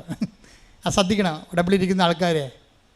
ഇപ്പോൾ നമ്മൾ പുറത്ത് ഔട്ട്ഗോയിങ് മിനിസ്ട്രി ഇല്ലെന്നേ ഉള്ളൂ, പക്ഷേ ഇന്റേണൽ മിനിസ്ട്രി നമുക്കുണ്ട്. അകത്ത് അടുക്കള പരദൂഷണമുണ്ട്. ആ കിണറ്റിൻ്റെ കരയിൽ നിന്ന് ജപ്പാൻ വെള്ളം വന്നപ്പോൾ പരദൂഷണം അടുക്കളയിൽ കരയെന്ന് മാത്രമേ ഉള്ളൂ. നമ്മൾ മാറിയിട്ടില്ലല്ലോ. നിങ്ങൾക്ക് ഇതിനകത്ത് പങ്കുണ്ടാകരുത്. മനസ്സിലായി? ഇതിനകത്ത് ഉടമ്പടിക്കാർക്ക് കാര്യം ദൈവം നിങ്ങളിൽ ലാൻഡ് ചെയ്യേണ്ട സമയമാണ് ഉടമ്പടി. അപ്പോഴേ ദൈവകൃപ ആത്മാവിൻ്റെ 7 ഫലങ്ങൾ വരുന്ന മുമ്പ് 7 പിശാചുക്കളെ പുറത്താക്കണം. അതുകൊണ്ടാണ് കർത്താവ് പറഞ്ഞത് ഇവളിൽ നിന്നാണ് 7. Take the bed of goal. മർക്കോസ് 16:9. ഇവളിൽ നിന്നാണ് അവൻ 7 പിശാചുക്കളെ പുറത്താക്കിയത്. അപ്പോൾ പാപിനിയായ സ്ത്രീയെക്കുറിച്ച് പറയുന്ന ഭാഗമാ. അവിടെ എന്താ പറയുന്നത്? ഇവളിൽ നിന്നാണ് 7 പിശാചുക്കളെ പുറത്താക്കിയത്. പരിശുദ്ധാത്മാവിൻ്റെ 7 ഫലങ്ങൾ വരുമ്പോൾ പിശാചുക്കൾ 7 അവിടെ ഉണ്ടാകും. ചിലപ്പോൾ പരദൂഷണം, അല്ലേ, പക, ആഭിചാരം, വ്യഭിചാരം, ഇങ്ങനെയുള്ള 7 സംഭവങ്ങൾ ഉണ്ടെങ്കിൽ ഉടമ്പടിയുടെ കാലഘട്ടത്തിൽ പ്രത്യേകിച്ച് ഇവയെ പുറത്താക്കി നമ്മൾ ടാർഗറ്റ് ചെയ്യണം. ലോകത്ത് ഒത്തിരി വിഷയങ്ങളൊക്കെ ആൾക്കാർ സംസാരിക്കുകയും ചെയ്യും. നിങ്ങളുടെ കൂട്ടത്തിൽ കർത്താവ് പറഞ്ഞത് എന്താണെന്നറിയോ? നിങ്ങളുടെ ശത്രു നിങ്ങളുടെ വീട്ടിൽ തന്നെ ഇരിക്കുമെന്ന്. Take the bed of God. ശ്രുതിക്കട്ടെ. ഹല്ലേലൂയ, ഹല്ലേലൂയ, ഹല്ലേലൂയ, ഹല്ലേലൂയ, ഹല്ലേലൂയ. യേശുവേ നന്ദി. ഹല്ലേലൂയ, ഹല്ലേലൂയ, ഹല്ലേലൂയ, ഹല്ലേലൂയ, ഹല്ലേലൂയ, ഹല്ലേലൂയ. മത്തായി 10:36. സ്വന്തം കുടുംബത്തിൽപ്പെട്ടവർ തന്നെയായിരിക്കും. സ്വന്തം കുടുംബത്തിൽപ്പെട്ടവർ തന്നെയായിരിക്കും ഒരുവന്റെ ശത്രുക്കൾ. ആത്മീയ ശത്രുക്കളെ കുറിച്ച് പറഞ്ഞാണല്ല, നിങ്ങളുടെ അതിരുമാന്തര ശത്രുക്കളല്ല, ആത്മീയ ശത്രുക്കള്. നമ്മളിൽ നിന്ന് യേശുക്രിസ്തുവിൻ്റെ ചൈതന്യം എടുത്തു കളയുന്ന ശത്രുക്കള് എവിടെയായിരിക്കും? നിങ്ങളുടെ കുടുംബത്തിൽ തന്നെ ആയിരിക്കുമെന്ന്. നിങ്ങളുടെ രക്തബന്ധത്തിലും ഒക്കെ ഉള്ള ആൾക്കാരുണ്ടാവും. നിങ്ങൾ വർഷത്തിലോ അവരുടെ നിങ്ങൾ പങ്കുചേരാകുമ്പോൾ പറയും, ഓ ഇവളിപ്പോൾ വേദം കൂടിയെന്നാണ് തോന്നുന്നത്, ഇവളിപ്പോൾ പുണ്യാളത്തിയായി, എന്നാൽ ഒരു രൂപക്കൂട് പണിയട്ടെ എന്ന് ചോദിക്കും.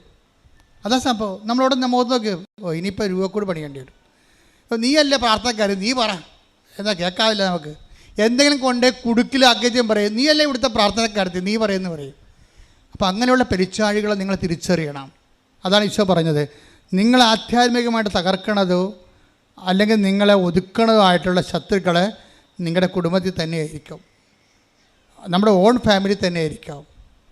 ചിലപ്പോൾ നമ്മുടെ അപ്പനായിരിക്കാം, അമ്മയായിരിക്കാം, ഭർത്താവായിരിക്കാം, മക്കളായിരിക്കാം, ഭാര്യയായിരിക്കാം, ആരും ആയിക്കോട്ടെ. ആർക്കും ഏത് സമയത്തും ദൈവത്തെ അറിയാത്തത് കൊണ്ട് തെറ്റ് സംഭവിക്കാൻ സാധ്യതയുള്ളതാണ്. ദൈവത്തെ മനുഷ്യൻ്റെ തെറ്റുകൾ വചനം പറയണത്, മനുഷ്യൻ്റെ തെറ്റുകളുടെ ഉറവിടം എന്താണ്? മത്തായിയുടെ 22-29 എടുത്തേ.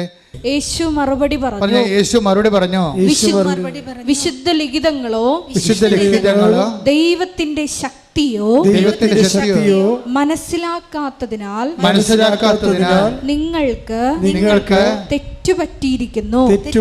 അപ്പൊ അതെ, ഒന്ന് ഇത് മനസ്സിലാക്കാത്ത ആൾക്കാർ, അതാണ് വിശുദ്ധ വചനമോ. വിശുദ്ധ വചനം മനസ്സിലാക്കണമെങ്കിൽ പിന്നെ എന്ത് ചെയ്യണം? ഒരു മനുഷ്യനെ വിശുദ്ധ വചനം മനസ്സിലാക്കണമെങ്കിൽ ഗ്രീക്ക് പഠിച്ചെന്ന് പറഞ്ഞൊരു കാര്യമില്ല, ഹെർമറ്റിക്സ് പഠിച്ചെന്ന് പറഞ്ഞൊരു കാര്യമില്ല. പിന്നെ എന്താ പഠിക്കേണ്ടത്? ദൈവത്തിൻ്റെ ശക്തി. വിശുദ്ധ വചനങ്ങൾ പഠിക്കേണ്ടത് ദൈവത്തിൻ്റെ ശക്തിയെക്കുറിച്ച് അറിയാവുന്നവരാണ് വിശുദ്ധ വചനങ്ങൾ പഠിച്ചു എന്ന് പറയണത്. അപ്പോൾ വിശുദ്ധ ലിഖിതങ്ങൾ എങ്ങനെ മനസ്സിലാക്കണം? വിശുദ്ധ ലിഖിതങ്ങളുടെ ഗ്രാമർ മനസ്സിലാക്കിയിട്ട് കാര്യമില്ല, അതിൻ്റെ ഭാഷയുടെ മൂലശാസ്ത്രം മനസ്സിലാക്കിയിട്ട് കാര്യമില്ല. വിശുദ്ധ ലിഖിതങ്ങൾ മനസ്സിലാക്കുന്നത് ദൈവത്തിൻ്റെ ശക്തി മനസ്സിലാക്കാൻ വേണ്ടിയാണ്. ദൈവത്തിൻ്റെ ശക്തിയുടേതാണ് അടയാളങ്ങൾ വരണത്. അപ്പോൾ അടയാളങ്ങളെല്ലാം ദൈവത്തിൻ്റെ ശക്തിയുടെ പ്രകടനങ്ങളാണ്. വിശുദ്ധ ഗ്രന്ഥം അറിയുന്നത് ദൈവത്തിൻ്റെ ശക്തി അറിയാൻ വേണ്ടിയാണ്.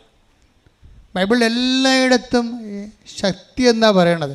ക്രിസ്തു ആയാലും പിതാവായ ദൈവമായാലും പരിശുദ്ധാത്മാവായാലും എല്ലാം ശക്തിയുടെ സത്താവിശേഷങ്ങളാണ്. സാരൂപ്യത്തിൽ അവരൊരു വ്യക്തിയാണ്, സത്തയിൽ അവരൊരു ശക്തിയാണ് ശരിക്കും.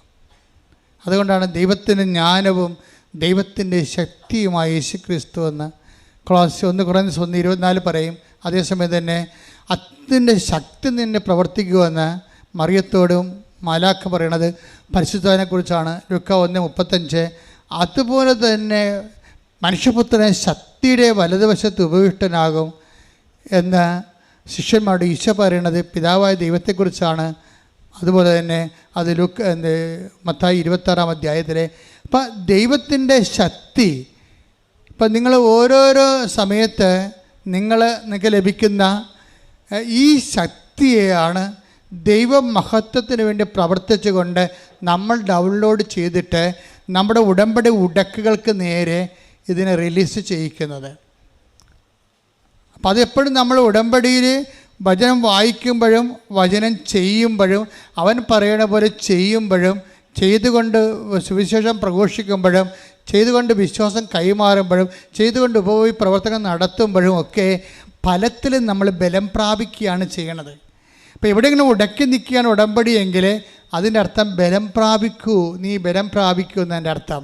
ദൈവസ്നേഹത്തെ ബലം പ്രാപിക്കണം, ദൈവ വിശ്വാസത്തെ ബലം പ്രാപിക്കണം. ബലം പ്രാപിക്കാൻ വേണ്ടി പുതിയ പുതിയ കാര്യങ്ങളിലേക്ക് ദൈവം നിന്നെ വഴി നടത്തുകയും ചെയ്യും.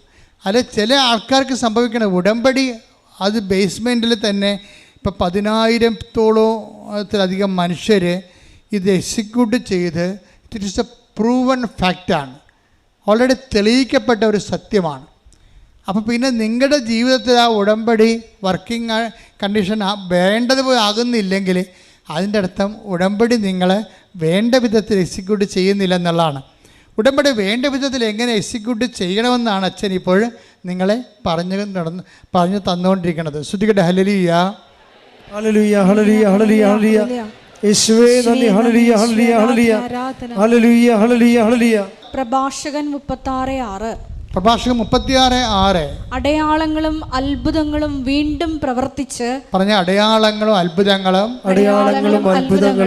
വീണ്ടും പ്രവർത്തിച്ച് അങ്ങയുടെ കരബലം പ്രകടമാക്കണമേ. അതാണ് വിഷയം. അതാണ് ഈ നമ്മുടെ നേരത്തെ പറഞ്ഞ മത്തായി 22-29 ദൈവത്തിൻ്റെ വചനവും വചനത്തിൻ്റെ ശക്തിയും അറിയാതെ കൊണ്ട് തെറ്റ് സംഭവിക്കുന്നത്. അപ്പോൾ എപ്പോഴും തെറ്റ് സംഭവിക്കുന്നതിൻ്റെ പിന്നിലുള്ളത് സത്യത്തെക്കുറിച്ച് നമുക്കൊരു തിട്ടമില്ലാത്തത് കൊണ്ടാണ്. ദൈവം എപ്പോഴും അടയാളങ്ങളും വീണ്ടും വീണ്ടും കാണിക്കാൻ തയ്യാറാണ്. അതുകൊണ്ടാണ് പ്രഭാഷകൻ അങ്ങനെ പ്രാർത്ഥിക്കുന്നത്. എന്താണ്? അങ്ങയുടെ അടയാളങ്ങളും അത്ഭുതങ്ങളും വീണ്ടും പ്രവർത്തിച്ച്. അപ്പോൾ വീണ്ടും വീണ്ടും അടയാളം പ്രവർത്തിക്കാൻ ദൈവം തയ്യാറാണ്. അതുകൊണ്ട് തന്നെയാണ് ദൈവം സമാന്തര ഇടപാടുകൾ ഉണ്ടാക്കുന്നത്. എന്താണ്? തൻ്റെ ശക്തി പ്രകടിപ്പിക്കാൻ പറ്റുന്ന രീതിയിലുള്ള പുതിയ സംവിധാനങ്ങളിലേക്ക് ദൈവം പോകുന്നതിൻ്റെ കാരണം എന്താണ്? അടയാളം കണ്ടുകൊണ്ട് ജനക്കൂട്ടത്തിൽ കാണുമ്പോൾ എനിക്ക് അനുകമ്പ തോന്നുന്നു. അതിൻ്റെ കാര്യം അവർ ഇടയില്ലാത്ത ആടുകളായിപ്പോയെന്ന്. അതെല്ലാ കാലത്തും തുടരും. ഇടയന്മാർ അവർ ചെയ്യേണ്ട ജോലികൾ ചെയ്തില്ല, അതിന് പകരം അവർക്കിഷ്ടപ്പെട്ട കാര്യങ്ങൾ പഠിച്ചുകൊണ്ട് അതാണ് ദൈവഹിതമെന്ന് പറഞ്ഞ് അവർ സ്വയം വിശ്വസിച്ചുകൊണ്ട് അവർ വിഡ്ഢികളുടെ സ്വർഗത്തിൽ താമസിക്കുമ്പോൾ ജനം വീണ്ടും ഇടയില്ലാത്ത ആടുകളെപ്പോലെയാകും. അവർ പരിഭ്രാന്തരാകും. സുവിശേഷം ഒരു ചികിത്സയാണ്. എന്തിനെതിരെയുള്ള ചികിത്സയാണ്? ജനത്തിൻ്റെ ജീവിതത്തിന് മുമ്പിൽ പകച്ചു നിൽക്കുമ്പോഴാണ് പരിഭ്രാന്തിക്ക് ദൈവത്തിൻ്റെ ശക്തിയും സാന്നിധ്യവും പ്രകടമാക്കി കൊടുക്കാനുള്ള വിളിയാണ് സഭയുടെ വിളിയെങ്കിൽ ആ വിളിയുടെ ഏറ്റവും അവസാന രൂപമാണ് കവനൻ്റ്, മരിയൻ കവനൻ്റ്. കൈയടിച്ച്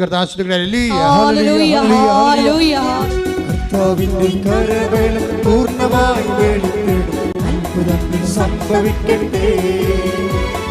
കർത്താവിന്റെ കരബലം പൂർണ്ണമായി വെളിപ്പെടും. അടയാളങ്ങൾ സംഭവിക്കട്ടെ. കർത്താവിന്റെ കരബലം പൂർണ്ണമായി വെളിപ്പെടും. അത്ഭുതങ്ങൾ സംഭവിക്കട്ടെ. പരിശുദ്ധ പരമ ദിവ്യകാരുണ്യത്തിന് ഇത്രയും നാൾ പറഞ്ഞ് ഇത്രയും നേരം പറഞ്ഞതിൻ്റെ രത്നച്ചുരുക്കമുണ്ട്. എന്നുവെച്ചാൽ കർത്താവ് ചോദിക്കുന്ന ചോദ്യമുണ്ട്. നിങ്ങൾക്കെതിരെ 20,000 പേരുമായിട്ട് വരുന്ന പടയാളികളോട് നിങ്ങളുടെ 10,000 പേരെ കൊണ്ട് ചേർത്ത് നിൽക്കാൻ കഴിയുമോ? അപ്പം നമ്മുടെ മെറിറ്റിനെ കുറിച്ചാണ് സംസാരിക്കുന്നത്. എങ്ങനെയാണ് നമ്മൾ ഗ്രേസിലേക്ക് അപ്ലോഡ് ചെയ്യേണ്ടതെന്ന് പറയുകയാണ്. ലൂക്കാ 14:31 20,000 ഭടന്മാരോട് കൂടെ പറഞ്ഞ 20,000 ഭടന്മാരുടെ കൂടെ തനിക്കെതിരെ വരുന്നവനെ 10,000 കൊണ്ട് നേരിടാൻ സാധിക്കുമോ എന്ന് ആദ്യമേ ആലോചിക്കാതെ മറ്റൊരു രാജാവിനോട് യുദ്ധത്തിന് പോകുന്ന ഏത് രാജാവാണുള്ളത്? അത് സാധ്യമല്ലെങ്കിൽ അവൻ ദൂരത്തായിരിക്കുമ്പോൾ തന്നെ ദൂതന്മാരെ അയച്ച് സമാധാനത്തിന് അപേക്ഷിക്കും. അതായത് എപ്പോഴും നമ്മൾ ശ്രദ്ധിക്കുക, നമ്മളുടെ ഒരു കഴിവ് അതാണ്. നമ്മുടെ 10,000 നമുക്കുള്ളത്. ഇപ്പോൾ ഇതെല്ലാം ഈ ടൈപ്പ് പാർട്ടിയാണ്. പരീക്ഷ ആയാലും ശരി, മിനി ആയാലും ശരി, സ്വാതി ആയാലും ശരി, അവരുടെ ജീവിത പ്രശ്നങ്ങൾ 20,000-ൻ്റെതാണ് അവരഭിമുഖീകരിക്കുന്നത്. അവർക്കെതിരെ വരുന്ന ജീവിതത്തിൻ്റെ പ്രഷർ അത്രയുണ്ട്. പക്ഷേ ഇവരുടെ കയ്യിൽ അതില്ല. ഇവിടെ കയ്യിൽ എന്താ ഉള്ളത്? 10,000 ഉള്ളൂ. 10,000 പോലും ഇല്ല ഭാഗത്തുങ്ങളുടെ കയ്യിൽ. 10 പോയി 100 ഉള്ളൂ. അപ്പോഴെന്താ ചെയ്യേണ്ടതെന്ന് വെച്ച് കഴിഞ്ഞാൽ ഇതിനെ എങ്ങനെ ഒരു 20,000 പേരോട് ഏറ്റുമുട്ടാൻ എങ്ങനെ നമ്മളെ എംപവർ ചെയ്യാൻ പറ്റുമെന്നാണ് ഉടമ്പടി ആലോചിക്കുന്നത്. ഈ അലീഷ എങ്ങനെ അത് ക്രാക്ക് ചെയ്തത്, മിനി എങ്ങനെ ക്രാക്ക് ചെയ്തത്, സ്വാതി എങ്ങനെ ക്രാക്ക് ചെയ്തത്. ഇവിടെ 20,000 ഇവർക്കുണ്ടായിരുന്ന 10,000-നെ ഇവർക്കെതിരെ വന്ന 20,000-നെതിരെ 40,000-ആയിട്ട് ഉയർത്തി. ഇവിടെ കൃപ വർദ്ധിച്ചു. ഉടമ്പടി അത് ആക്ടിവേറ്റ് ചെയ്യുമ്പോഴൊക്കെ നിങ്ങളുടെ ബലം വർദ്ധിച്ചുകൊണ്ടിരിക്കും. നിങ്ങളുടെ വിശ്വാസത്തിൻ്റെ ബലം, ദൈവസ്നേഹത്തിൻ്റെ ബലമൊക്കെ വർദ്ധിച്ചുകൊണ്ടിരിക്കും. ഈ ബലം വർദ്ധിക്കുന്ന അനുസരിച്ചുകൊണ്ട് ഈ ബലം വർദ്ധിച്ചു കഴിയുമ്പോൾ സ്വാഭാവികമായിട്ട് നിങ്ങൾക്ക് പകരം, എപ്പോഴും ദൈവം പറയും നിങ്ങൾക്ക് പകരം ഞാൻ എൻ്റെ ദൂതനയക്കും. എപ്പോഴും നമുക്ക് പകരം ദൈവം നമ്മുടെ ഈ കളത്തിൽ ഇറങ്ങുന്ന ഒരു സമയമുണ്ട്. അത് നമുക്ക് പകരമായിട്ട് ഇറങ്ങുന്നതാണ്. ഉടമ്പടിയിൽ എപ്പോഴും പറയും, ഞാൻ ചെല്ലുമ്പോൾ ഞാൻ അമ്മയോട് പറഞ്ഞു, അമ്മേ നീ ഇവിടെ എങ്ങാനും ഉണ്ടെങ്കിൽ എന്നോട് സംസാരിക്കുന്ന ആൾ നീല ഷർട്ട് ധരിച്ചിരിക്കണം, അല്ലെങ്കിൽ നീല ബ്ലൗസ് ഇട്ടിരിക്കണം. അപ്പോൾ എനിക്ക് മനസ്സിലാകും നീ ഇവിടെ ഉണ്ടെന്ന്. ഇങ്ങനെയാണ് ആൾക്കാർ കമ്മ്യൂണിക്കേറ്റ് ചെയ്യണത്. ഇങ്ങനെ അപ്പോൾ മാതാവ് തന്നെ അവിടെ പറയും, എൻ്റെ സാന്നിധ്യം നിനക്ക് അവിടെ അറിയാൻ പറ്റും, ബ്ലൂ കളർ നീ കാണും, നിന്നോട് സംസാരിക്കുന്നു. അതുപോലെ അച്ചിട്ട പോലെ തന്നെ ആദ്യമായിട്ട് ആ സ്ഥലത്ത് ലാൻഡ് ചെയ്യാണ്, ഇവിടെ ഇൻട്രാക്ട് ചെയ്യേണ്ട ആൾ ബ്ലൂ ഗാർമെൻറ്റ്സിൽ ഇരിക്കണ കാണാം. അപ്പം തന്നെ മനസ്സിലാവും. ഉടനെ അവൾ ഉപ്പിടും, ഉടനെ അവൾ ഉപ്പിടും, വിശ്വാസപ്രമാണം ചെല്ലും. എന്താ കാര്യം? ഉപ്പെന്ന് പറയുമ്പോൾ എന്താണ്? അത് ലേവ്യയുടെ പുസ്തകത്തിലുള്ളതാണ്. കർത്താവാണ് എൻ്റെ അവകാശമെന്ന്. എനിക്ക് ഇവിടെ അവകാശമില്ല. എനിക്ക് എന്തെങ്കിലും അവകാശം ഉണ്ടെങ്കിൽ എൻ്റെ കർത്താവ് തരുന്നതാണ്. ചില ആൾക്കാർക്ക് ഒരു 50% പേർക്ക് ഉടമ്പടി ലാഗ് ചെയ്യുന്നുണ്ട്, ഒച്ചയണവർ ഇഴയുന്നുണ്ട്. അതിൻ്റെ കാരണം എന്താണെന്ന് വെച്ച് കഴിഞ്ഞാൽ നിങ്ങളുടെ ആഫ്റ്റർ ലൈഫ് ദൈവത്തിന് നല്ലവണ്ണം അറിയാം. അനന്തര ജീവിതം, ഉടമ്പടി അനന്തര ജീവിതം ഉണ്ടല്ലോ. കാര്യങ്ങൾ കണ്ടു കഴിയുമ്പോൾ പിന്നെ നിങ്ങൾ പള്ളിയില്ല, പട്ടക്കാരനില്ല, വചനം വായനയില്ല. അതാണ് ഉടമ്പടി അനന്തര ജീവിതം. ഈ ദൈവത്തിന് വരാൻ പോകുന്ന സംഭവങ്ങൾ അറിയാമല്ലോ. പരിശുദ്ധാത്മാവിനെക്കുറിച്ച് ഈശോ പറയുമ്പോൾ വരാൻ പോകുന്ന കാര്യങ്ങൾ അവൻ പറയുന്നതാണ്. 16:14 അവൻ സ്വമേധയ ആയിരിക്കില്ല സംസാരിക്കുന്നത്. പരിശുദ്ധാത്മാവിനെ കുറിച്ചാണ് പറയണത്. പറഞ്ഞ അവൻ സ്വമേധയ ആയിരിക്കില്ല സംസാരിക്കുന്നത്. അവൻ കേൾക്കുന്നത് മാത്രം സംസാരിക്കും. അവൻ കേൾക്കുന്ന മാത്രം സംസാരിക്കും. വരാനിരിക്കുന്ന കാര്യങ്ങൾ അവൻ നിങ്ങളെ അറിയിക്കും. അപ്പൊ പിതാവിൻ്റെയും പുത്രൻ്റെയും മനസ്സിലുള്ള സംഭവങ്ങളാണ് വരാനിരിക്കുന്ന കാര്യങ്ങൾ. നമ്മുടെ ഭാവി നമ്മളോട് കമ്മ്യൂണിക്കേറ്റ് ചെയ്യുന്ന ആളാണ് പരിശുദ്ധാത്മാവ്. നമ്മൾ വരാനിരിക്കുന്ന കാര്യങ്ങൾ പിതാവിനറിയാം. അതുകൊണ്ടാണ് ഈശോ പറഞ്ഞത് അത് പിതാവിന് മാത്രമേ അറിയത്തുള്ളൂ. പരിശുദ്ധാത്മാവ് വന്നു കഴിയുമ്പോൾ ഈ വരാനിരിക്കുന്ന കാര്യങ്ങൾ നമ്മൾക്കും അറിയാൻ പറ്റും. അതുകൊണ്ടാണ് ചിലർക്ക് ചില കാര്യങ്ങൾ മുൻകൂട്ടി വിവേചിക്കാൻ കഴിയുന്നതിൻ്റെ കാരണം അതാണ്. അപ്പം അതുകൊണ്ട് വരാനിരിക്കുന്ന കാര്യങ്ങൾ അവൻ നിങ്ങളോട് പറയും. അപ്പോൾ ദൈവത്തിനെ സംബന്ധിച്ചിടത്തോളം നിങ്ങൾ ഉടമ്പടി ഇവിടെ എടുക്കുമ്പോൾ തന്നെ വരാനിരിക്കുന്ന കാര്യങ്ങൾ പറയും. എന്താ കാര്യം? ഇവൾ കാനഡയിൽ പോയി കഴിഞ്ഞാൽ പിന്നെ പള്ളിയുമില്ല, പട്ടക്കാരനും ഇല്ല. കണ്ട ഏതെങ്കിലും നാട്ടുകാരനെ ഇവിടുന്ന് അവിടെ PR ഉള്ളവനെ അടിച്ചെടുത്ത് കല്യാണം കഴിക്കാൻ പറ്റുമോ എന്നായിരിക്കും ഇവൾ ചിന്തിക്കണത്. തീർന്നില്ല പരിപാടി. അവിടെ വെച്ച് തന്നെ എൻ്റെ കാര്യത്തിൽ തീരുമാനമായി. നീ ഇവിടെ ചവിട്ടുമ്പോൾ തന്നെ മാതാവ് പറയും ഓടരുതമ്മാവ ആളറിയാം. എന്താ പറയണത്? നീ ഉദ്ദേശിക്കുന്നത് എന്താ? നീ ഇവിടെ നേരെ കണ്ട കാനഡയിൽ പോയി എത്തുക, അവിടെ നിന്ന് ശേഷം അവിടെ PR ഉള്ളിടത്ത് കല്യാണം കഴിക്കുക, അവിടെ തന്നെ പ്രസവിക്കുക, അവിടുത്തെ കുഞ്ഞിന് അവിടുത്തെ പൗരത്വം മേടിക്കുക. ഇങ്ങനെയുള്ള അഭ്യാസം മാത്രമേ ഉള്ളൂ. അതിനും ദൈവത്തെ എങ്ങനെ ദുർവിനിയോഗിക്കാൻ പറ്റുമെന്ന് ചിന്തിച്ചുകൊണ്ടാണ് നീ കൃപാസനത്തിൽ വരണത്. വരാനിരിക്കുന്ന കാര്യങ്ങൾ അവൻ നിന്നോട് പറയും. അതാ വിഷയം. ഇത് ദൈവത്തിന് നേരത്തെ അറിയാവുന്ന കാരണം ഈ പണ്ടാരത്തിന് എന്തുകൊണ്ട് അനുഗ്രഹിച്ചിട്ട് എന്താ കാര്യമെന്ന് വിചാരിക്കും. എന്താ കാര്യം? അവരുടെ വയറ് മാത്രമേ ഉള്ളൂ, അവരുടെ ജീവിതം മാത്രമേ ഉള്ളൂ, ദൈവം പ്രാധാന്യമില്ല. അതുകൊണ്ട് ഇവിടെ വിദേശത്ത് പോകാൻ വേണ്ടി വന്ന് നിൽക്കുന്നവരോടെല്ലാം ഞാൻ പറയും, കുർബാന മുടക്കരുത്, കുടുംബപ്രാർത്ഥന മുടക്കരുത്. എനിക്ക് ഈ അപ്പനും അമ്മയും കുഞ്ഞുങ്ങളും എല്ലാം കൂടി വരുമ്പോൾ എനിക്ക് ഭയങ്കര ഇഷ്ടമാണ്. എന്തൊക്കെ അവരെല്ലാവരെയും ബ്ലെസ് ചെയ്തിട്ട് ഒരുമിച്ച് നമുക്ക് പ്രധാനമല്ല, ഒരുമിച്ച് ഞാൻ അവരെ ഉപദേശിക്കും. ഒരു സിംഗിളായിട്ടൊരു പേഴ്സൺ വന്നതിനേക്കാൾ കൂടി ഒരു കുടുംബമായിട്ടൊരു പേഴ്സൺ വരുമ്പോൾ അംഗീകരിക്കും. കാര്യം പക്ഷേ കുടുംബമായിട്ട് വരുമ്പോൾ അവർക്ക് കുടുംബമായിട്ട് ബന്ധമുള്ളവരായിരിക്കണം, ഉടമ്പടിയുമായിട്ട് ബന്ധമുള്ളവരായിരിക്കണം. ഉടമ്പടി ഇല്ലാത്ത ബന്ധമില്ലാത്ത ഭാര്യ ഉടമ്പടി എടുത്ത് പ്രാർത്ഥിച്ചിട്ട് ഭർത്താവ് അപ്പുറത്ത് വെള്ളം അടിച്ചുകൊണ്ടിരുന്നിട്ട് അച്ഛനെ കാണാൻ ഡേറ്റ് ആകുമ്പോൾ പുള്ളിക്കാരൻ കെട്ടിയെടുത്ത് പോകുന്നത് ഞങ്ങൾക്കറിയാൻ പറ്റും. മാറിക്കണമെന്ന് പറയും ഞാൻ. കാര്യം അയാൾക്കറിയാം അയാൾ ഇതിൻ്റെ ഓഹരിയില്ലാത്ത ആളാണ്.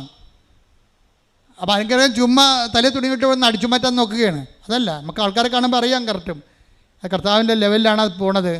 ഇനി ചില ആൾക്കാർക്കുണ്ട് ഒരു അനുഗ്രഹം മേടിച്ച് കിട്ടിയാൽ പിന്നെ ജീവിതം കർപ്പീകരിക്കാൻ വേണ്ടി ദൈവത്തോട് ഓപ്പൺനെസ് ഉള്ളവരുണ്ട്. അവരെ കാണുമ്പോൾ നമുക്കറിയാൻ പറ്റും. അവരെ ഞാൻ വിളിപ്പിക്കും ഇങ്ങോട്ട്, ഇനി നിൻ്റെ ഭർത്താവ് വന്നിട്ടില്ലേ വരാൻ പറയും. അപ്പോൾ അവരോട് അവിടെ തലയൊക്കെ കഴിക്കുമ്പോൾ പറയും നിൻ്റെ ഭർത്താവ് വന്നിട്ടുണ്ടല്ലോ, നിൻ്റെ കൊച്ചു വന്നിട്ടുണ്ടല്ലോ, വരാൻ പറയും. അവർക്കിതോട് ബന്ധമില്ല. പക്ഷെ അവർ വരുമ്പോൾ ഭയങ്കര ആഹ്ലാദത്തോടെ അവർ വരണത്. അപ്പോൾ അവരതോടുകൂടി തീരുമാനിക്കുകയാണ് ഇനി ഞങ്ങൾക്ക് കർത്താവിന് വേണ്ടി ജീവിക്കുമെന്നും പറഞ്ഞുകൊണ്ട്. ഇതൊരു കൃത്യമായിട്ട് നമ്മൾ ദൈവത്തിലേക്കുള്ള ഒരു തിരിച്ചുവരവും ഒരുമിച്ച് ദൈവവുമായിട്ടുള്ള ജീവിതവുമാണ്. ഞാൻ നിങ്ങളോട് എന്താ പറയണമെന്ന് വെച്ച് കഴിഞ്ഞാൽ, ഇങ്ങനെ ഒരു ലെവലിലേക്ക് നിങ്ങൾ ആദ്യമേ വരുമ്പോൾ തന്നെ നിങ്ങൾ ദൈവത്തിന് നിങ്ങളെക്കുറിച്ച് അറിയാൻ പറ്റും. നിങ്ങളുടെ അനന്തരം ഉടമ്പടി അനന്തര ജീവിതത്തെക്കുറിച്ച് അറിയാൻ പറ്റും. അതുകൊണ്ട് ഇപ്പം തന്നെ നിങ്ങൾ മുൻകൂർ ജാമ്യം എടുക്കണം. അപ്പോൾ കർത്താവ് പറഞ്ഞ അതാണ്, നിനക്ക് തോൽപ്പിക്കാം, നീ തോക്കുമെന്ന് കണ്ടാൽ മുൻകൂട്ടി ചെന്ന് അവനുമായിട്ട് അനുരഞ്ജനപ്പെടണമെന്ന്. അതുപോലെ തന്നെ നീ ഈ വിഷയത്തിൽ നാളെ പിഴച്ചു പോകുമെന്ന് കണ്ടു കഴിഞ്ഞാൽ ആദ്യമേ തന്നെ കർത്താവുമായിട്ട് അനുരഞ്ജനപ്പെടണം. കർത്താവേ, ഞാൻ വീഴാതിരിക്കാൻ എന്നെ താങ്ങണം, എനിക്ക് സത്യസന്ധമായിട്ട് ജീവിക്കാൻ ആഗ്രഹമുണ്ട്, നീ എന്നെ സഹായിക്കണമെന്ന് ആത്മാർത്ഥത്തോട് പറഞ്ഞാൽ കർത്താവ് നിന്നെ സഹായിക്കും. പക്ഷെ അതേസമയം നമ്മൾ ശ്രദ്ധിക്കേണ്ട കാര്യം, ഉടമ്പടി അനന്തര ജീവിതം ഉടമ്പടിയുടെ സമയത്ത് പ്രധാനപ്പെട്ട കാര്യമാണ്. കാര്യം നീ ഒരു കാര്യം കണ്ടിട്ട് പിന്നെ ഉടമ്പടിയൊക്കെ വലിയ പാടല്ലേ ജീവിക്കാൻ, ആർക്കൊണ്ട് പറ്റുമെന്നൊക്കെ പറഞ്ഞുകൊണ്ടിരിക്കും. ചിലർ കഠിനമാണെന്നൊക്കെ പറയും. അവർക്ക് ചിലപ്പോൾ കഠിനമായിരിക്കും, കഠിനമല്ലെന്ന്. കാരണം അവരുടെ ജീവിതം അങ്ങനെ വഴിപിഴച്ച ജീവിതമായിരിക്കും ചിലപ്പോൾ. ഇപ്പോൾ ഒരു ആവശ്യം വന്നപ്പോൾ മാത്രം ദൈവത്തിലേക്ക് വന്നിട്ട് വല്ലതും ഒക്കണമെങ്കിൽ ഒക്കട്ടെന്ന് വിചാരിച്ചുകൊണ്ടുള്ള ഒരു അഭ്യാസമായിരിക്കും നടത്തുന്നത്. പക്ഷെ അവർക്കും ഒരു അവസരം ദൈവം തരികയാണ്. അനുഗ്രഹം ലഭിച്ചു കഴിഞ്ഞാൽ പിന്നെ കൃപയിൽ നിൽക്കാൻ ഇതൊരു അവസരമാണ് നിങ്ങൾക്ക്. കർത്താവ് എന്നെ നിലനിർത്തി തരണമെന്ന് നിങ്ങൾ പ്രാർത്ഥിക്കണം. നിലനിർത്തി ഈ അരൂപിയിൽ നിലനിർത്തി തരണമെന്ന് പ്രാർത്ഥിക്കണം. അല്ലെങ്കിൽ ഉള്ള കുഴപ്പം എന്താ നിങ്ങൾക്കറിയാവോ? ഒരുത്തൻ ഒരിക്കൽ രക്ഷപ്പെട്ട് കഴിഞ്ഞാൽ വീണ്ടും അവൻ പഴയ അവസ്ഥയിലേക്ക് ഉടമ്പടി എടുത്തു, നിങ്ങൾ ഉടമ്പടി കൃപയിലേക്ക് വന്നു, വീണ്ടും നിങ്ങൾ വീണു പോയാൽ എബ്രായർ 6:4 ഒരിക്കൽ പ്രകാശം ലഭിക്കുകയും ഒരിക്കൽ പ്രകാശം ലഭിക്കുകയും സ്വർഗീയ സമ്മാനം ആസ്വദിച്ചറിയുകയും പരിശുദ്ധാത്മാവിൽ പങ്കുകാരാവുകയും ദൈവവചനത്തിന്റെ നന്മയും വരാനിരിക്കുന്ന യുഗത്തിന്റെ ശക്തിയും രുചിച്ചറിയുകയും ചെയ്തവർ വീണു പോവുകയാണെങ്കിൽ അവരെ അനുതാപത്തിലേക്ക് പുനരാനയിക്കുക അസാധ്യമാണ്. ഉടമ്പടി ജീവിതത്തിന് ശേഷം അനുഗ്രഹം കിട്ടി അഭിഷേകം ലഭിച്ചതിന് ശേഷം വീണ്ടും അളിയാൻ പറഞ്ഞ് ആഘോഷിക്കാൻ പറഞ്ഞ് അങ്ങനെ ആഘോഷിക്കാൻ പോയാൽ പിന്നെ തിരിച്ചു വരാൻ പിന്നെ ഉടമ്പടി എടുത്ത് വിജയിക്കത്തില്ല. അതാണ് വിഷയം. അവനെ പട്ടി എന്നൊക്കെ വിളിക്കണം ദൈവം, പട്ടി പന്നി എന്നൊക്കെ വിളിക്കണം. ഉടമ്പടി എടുത്തതിന് ശേഷം അവൻ വിശുദ്ധി പ്രാപിച്ചു, ദൈവത്തിൻ്റെ കൃപ മനസ്സിലാക്കിയ ശേഷം വീണ്ടും ഏതെങ്കിലും തരത്തിൽ കുരുങ്ങിപ്പോവുകയാണെങ്കിൽ, അവൻ്റെ ജഡികമായ മോഹങ്ങളെ കുരുങ്ങിപ്പോവുകയാണെങ്കിൽ അവന് ദൈവം വിളിക്കുന്നത് പന്നി എന്നാണ്, അല്ലെ പട്ടി എന്നാണ്. അപ്പോൾ അതൊക്കെ മനസ്സിലായില്ലേ? കുളിച്ച പന്നി ചെളി കിടന്ന് വീണ്ടും ഉരുളുന്നു, പട്ടി ഛർദ്ദിച്ച് തന്നെ പിന്നെയും തിന്നുന്നു. കണ്ടാ, ആ പഴയ മ്ലേച്ഛത വീണ്ടും തിന്നണമെന്നാണ് പറയണത്. നായി ഛർദ്ദിച്ചത് തന്നെ വീണ്ടും ഭക്ഷിക്കുന്നു. ഉടമ്പടി ഉഴപ്പിയിട്ട് പിന്നെ പഴയ ജീവിതത്തിലേക്ക് പോയി കഴിഞ്ഞാൽ വിളിക്കണ വിളിയാണ് ആരും നായായി, പിന്നെ പട്ടിയായി. പട്ടി ഛർദ്ദിച്ചത് തന്നെ വീണ്ടും ഭക്ഷിക്കുന്നു. പഴയ അഴുക്ക് കെട്ട ജീവിതത്തിലേക്ക് പോവുകയാണ്, വീണ്ടും ഭക്ഷിക്കുന്നു. കുളിച്ച പന്നി ചെളിക്കുണ്ടിൽ വീണ്ടും ഉരുളുന്നു എന്ന പഴമൊഴി അവരെ സംബന്ധിച്ച് ശരിയാണ്. സംബന്ധിച്ചിടത്തോളം ശരിയാണ്. ഇപ്പം മനസ്സിലായില്ലേ? ഒറ്റ നടക്ക് പോകത്തില്ലെന്ന് മനസ്സിലായില്ലേ? ഇപ്പം നമ്മൾ എപ്പോഴും ഓർത്തേക്കണം, ഇതൊരു ദൈവമായിട്ട് ഇടപെടുന്നത്. ദൈവത്തിന് മരണമില്ലാത്ത കാരണം ഇത് ജീവിതം. ഇപ്പം ഞാൻ ഇന്നലെ അയർലൻഡിൽ നിന്ന് ഒരു അച്ഛൻ വന്നു, എന്നെ അയർലൻഡിൽ ധ്യാനിപ്പിക്കാൻ കൊണ്ടുപോയ അച്ഛനാണ്. അപ്പോൾ അദ്ദേഹം ചങ്ങനാശ്ശേരിക്കാരനാണ്. അദ്ദേഹം ഇവിടെ വന്നപ്പോൾ എന്നെ കാണാൻ വന്നപ്പോൾ അദ്ദേഹം എന്നോട് എന്ത് സന്തോഷവും സ്നേഹമാണ്. എന്താ പറഞ്ഞാൽ, എൻ്റെ അച്ഛാ, കഴിഞ്ഞ കൊല്ലം അയർലൻഡിൽ നടത്തിയ ഉടമ്പടിയുടെ ആൾക്കാർ, ഉടമ്പടി ധ്യാനമാണ് അവിടെ നടത്തിയത്, അവർ ഇന്നും നമ്മുടെ എല്ലാ പള്ളികളിലും നിറഞ്ഞു നിൽക്കുകയാണ്. അവരെല്ലാവരും ഇന്ന് കുമ്പസാരിക്കുന്നുണ്ട്, എല്ലാവരും ഇന്ന് കുർബാന സ്വീകരിക്കുന്നുണ്ട്. അവരാരൂപി വിട്ടു പോകണില്ലെന്ന്. എന്തൊരു രസമാണ് കേൾക്കാൻ. ഒരു ഫോളോ അപ്പുമില്ല, ആരും അവിടെ ചെല്ലണില്ല. ഉടമ്പടി അതിൽ തന്നെ സെൽഫായിട്ട് തന്നെ നിങ്ങൾ നിലനിർത്തും. കാര്യം ഉടമ്പടിയിൽ അരൂപി അഭിഷേകം കിട്ടിക്കഴിഞ്ഞാൽ വേറെ അരൂപി നിങ്ങളില്ലെങ്കിൽ അതവിടെ തന്നെ വസിക്കും. അതാണ് പ്രശ്നം. പക്ഷേ ഉണ്ടെങ്കിൽ, വേറെ അരൂപി ഉണ്ടെങ്കിൽ, നീ ഒരു സമാധാനം ആശംസിച്ച് കഴിഞ്ഞാൽ, നീ ഒരു സ്നേഹം ആശംസിച്ച് കഴിഞ്ഞാൽ, നീ ഒരു വിശ്വാസം ആശംസിച്ച് കഴിഞ്ഞാൽ, അതിനോട് സഹകരിക്കാനുള്ള അരൂപി അവിടെ ഇല്ലെങ്കിൽ ഇത് റിട്ടേൺ അടിക്കും. അനുഗ്രഹത്തിൻ്റെയൊക്കെ ഒരു പ്രശ്നം അതാണ്. നീ ഏത് ഭവനത്തിൽ ഇട്ടേക്കപ്പെടുമ്പോൾ 10:12 നിങ്ങൾ ആ ഭവനത്തിൽ പ്രവേശിക്കുമ്പോൾ അതിന് സമാധാനം ആശംസിക്കണം. സമാധാനം പരിശുദ്ധാത്മാവിൻ്റെ ഫലമാണ്. സമാധാനം. ആ ഭവനം അർഹതയുള്ളതാണെങ്കിൽ, പരിശുദ്ധാത്മാവിന്റെ സ്വീകരണം അർഹതയുള്ളതാണെങ്കിൽ നിങ്ങളുടെ സമാധാനം അതിൽ വസിക്കട്ടെ. നിലനിൽക്കും. അർഹതയില്ലാത്ത വേറെ അരൂപി ഉണ്ടല്ലോ, വേറെ അരൂപി. സായിപ്പ് വരുമ്പോ കവാത്ത് മറക്കത്തില്ലേ? നോട്ട് ഇട്ടിപ്പിക്കാം, അല്ലെങ്കിൽ അവിടെ കൊണ്ടുപോകാം, ഇവിടെ കൊണ്ടുപോകാം ഇതൊക്കെ പറഞ്ഞു വരുമ്പോൾ, അല്ലെങ്കിൽ വേറെ ഭാര്യ ജീവിച്ചിരിക്കുമ്പോൾ തന്നെ വേറെ ഒരു കുറച്ചുകൂടി ഇങ്ങനെ ഭംഗിയുള്ള പെണ്ണ് കാണുമ്പോൾ ഇവൻ ഇങ്ങനെ ഒലിപ്പിച്ചോണ്ട് നോക്കിക്കഴിഞ്ഞാൽ തന്നെ അരുവി വേറെയാണെന്ന് മനസ്സിലായില്ലേ? അത് ഭർത്താവിന് മാത്രമല്ല, ഭാര്യയ്ക്കും ബാധകമാണ്. നിൻ്റെ ശരീരത്തിന് എതിരായിട്ടുള്ളൊരു പാപം നിൻ്റെ കയ്യിൽ നിന്ന് വന്നാൽ അരുവി ചേഞ്ച് ചെയ്യുന്ന അർത്ഥം. ജഡാരൂപിയിലായിരുന്നു നീ പ്രവർത്തിക്കണത്.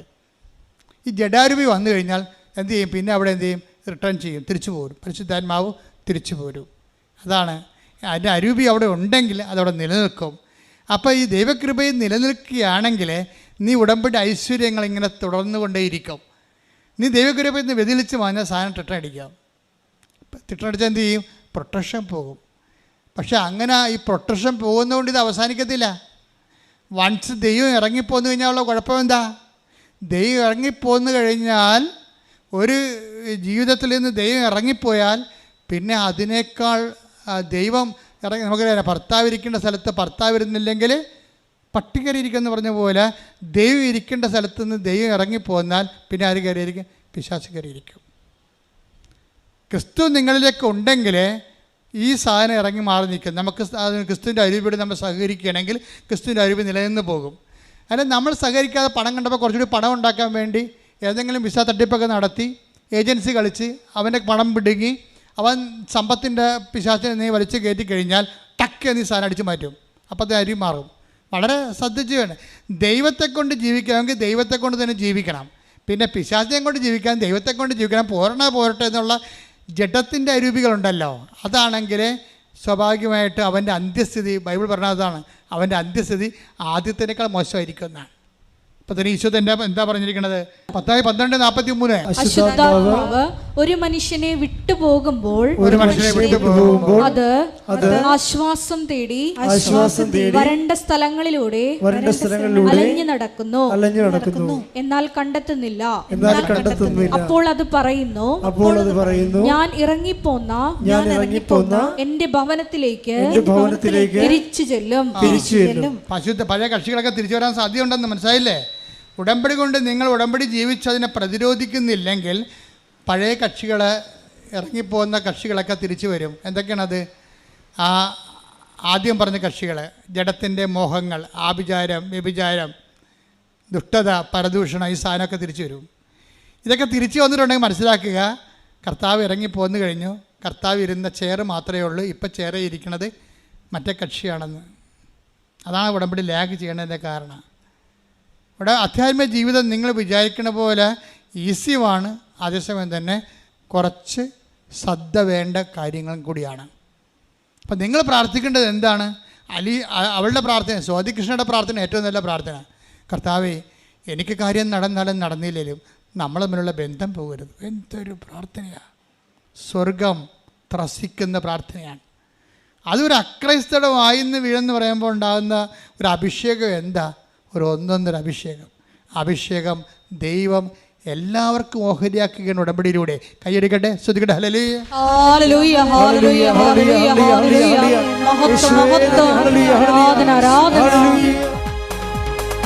എനിക്കായി കരുതുന്നവൻ, ഭാരങ്ങൾ വഹിക്കുന്നവൻ, എനിക്കായി കരുതുന്നവൻ, ഭാരങ്ങൾ വഹിക്കുന്നവൻ, എന്നെ കൈവിടാത്തവൻ, യേശുവിൻ കൂടെയുണ്ട്. എന്നെ കൈവിടാത്തവൻ, യേശുവിൻ കൂടെയുണ്ട്. പരീക്ഷ എന്റെ ദൈവം അനുവദിച്ചാൽ പരിഹാരം എനിക്കായി കരുതിയിട്ടുണ്ട്. പരീക്ഷ എന്റെ ദൈവം അനുവദിച്ചാൽ പരിഹാരം എനിക്കായി കരുതിയിട്ടുണ്ട്. എന്തിനെന്നു ചോദിക്കില്ല ഞാൻ, എന്റെ നന്മയ്ക്കായി അറിയുന്നു ഞാൻ. എന്തിനെന്നു ചോദിക്കില്ല ഞാൻ, എന്റെ നന്മയ്ക്കായി അറിയുന്നു ഞാൻ. പ്രാർത്ഥിക്കാം. ഹല്ലേലൂയ, ഹല്ലേലൂയ. മഹത്വം, മഹത്വം. ആരാധന, ആരാധന. യേശുവേ, ഞങ്ങള് ഉടമ്പടിയുടെ ചൈതന്യത്തിൽ എന്നും നിലനിൽക്കുവാനുള്ള, അന്ത്യം വരെ നിലനിൽക്കുവാനുള്ള വലിയ കൃപ ഈ ആരാധനയിലൂടെ ഞങ്ങൾക്ക് നൽകണമേ. ഞങ്ങളെ വലിയ സാക്ഷികളാക്കി മാറ്റണമേ. ഹല്ലേലൂയ.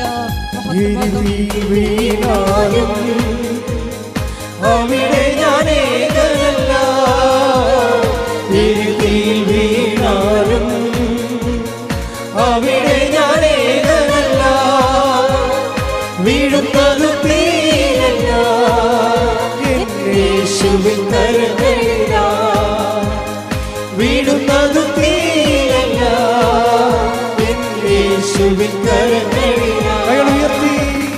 പരീക്ഷ എന്റെ ദൈവം അനുവദിച്ചാൽ പരിഹാരം എനിക്കായി കരുതിയിട്ടുണ്ട്.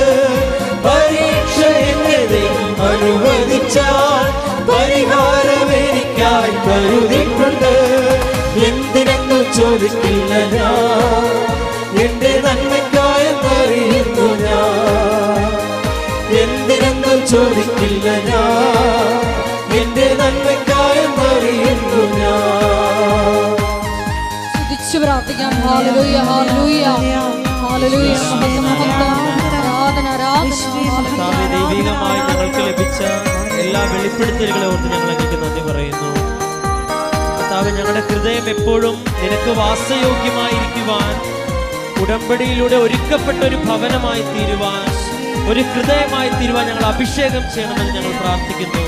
കർത്താവേ, അങ്ങ് മാത്രം ഞങ്ങളുടെ ഹൃദയത്തിൽ രാജാവായി വാഴണമേ. അങ്ങയ്ക്ക് മാത്രമുള്ള ഇരിപ്പിടത്തിൽ അങ്ങയുടെ സാന്നിധ്യം പ്രകടമാകുവാൻ, ഞങ്ങളുടെ ജീവിതത്തെ ഒരുക്കുവാൻ ഞങ്ങളെ അഭിഷേകം ചെയ്യണമെന്ന് ഞങ്ങൾ പ്രാർത്ഥിക്കുന്നു.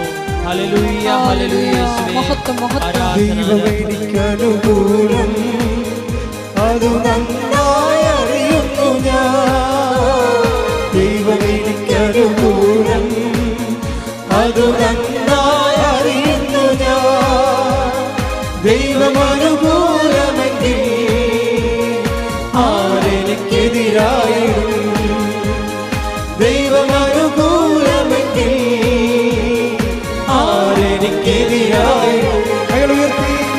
പരീക്ഷ എന്റെ ദൈവം അനുവദിച്ചാൽ പരിഹാരം എനിക്കായി കരുതിയിട്ടുണ്ട്. പരീക്ഷ എന്റെ ദൈവം അനുവദിച്ചാൽ പരിഹാരം എനിക്കായി കരുതിയിട്ടുണ്ട്. എന്തിനെന്നു ചോദിക്കില്ല ഞാൻ, എന്റെ നന്മയ്ക്കായെന്നറിയുന്നു ഞാൻ. എന്തിനെന്നു ചോദിക്കില്ല ഞാൻ, എന്റെ നന്മയ്ക്കായെന്നറിയുന്നു ഞാൻ. എന്തിനെന്നു ചോദിക്കില്ല ഞാൻ, എന്റെ നന്മയ്ക്കായെന്നറിയുന്നു ഞാൻ.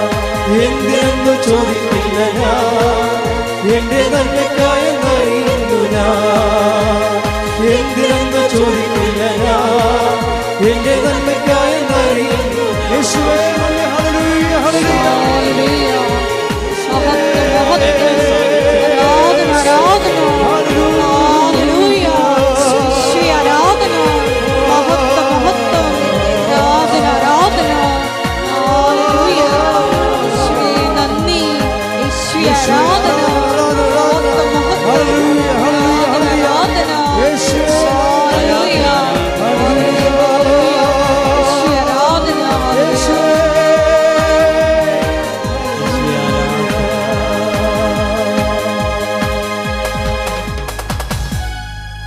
എൻ്റെ മക്കളെ,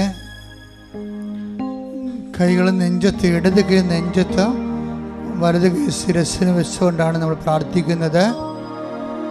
ഓൺലൈനിലുള്ള എൻ്റെ സഹോദരങ്ങൾ ഇതുപോലെ ചെയ്യേണ്ടതാണ്. ഈ പ്രാർത്ഥന ഏത് കാലത്ത് കേട്ടാലും അതുപോലെ ചെയ്യണം. ഉടമ്പടി ധ്യാനം വചനാധിഷ്ഠിതവും ഉടമ്പടി അടിസ്ഥാനപരമായത് കാരണം ഏത് കാലത്തും വർക്കൗട്ട് ചെയ്യരുത്.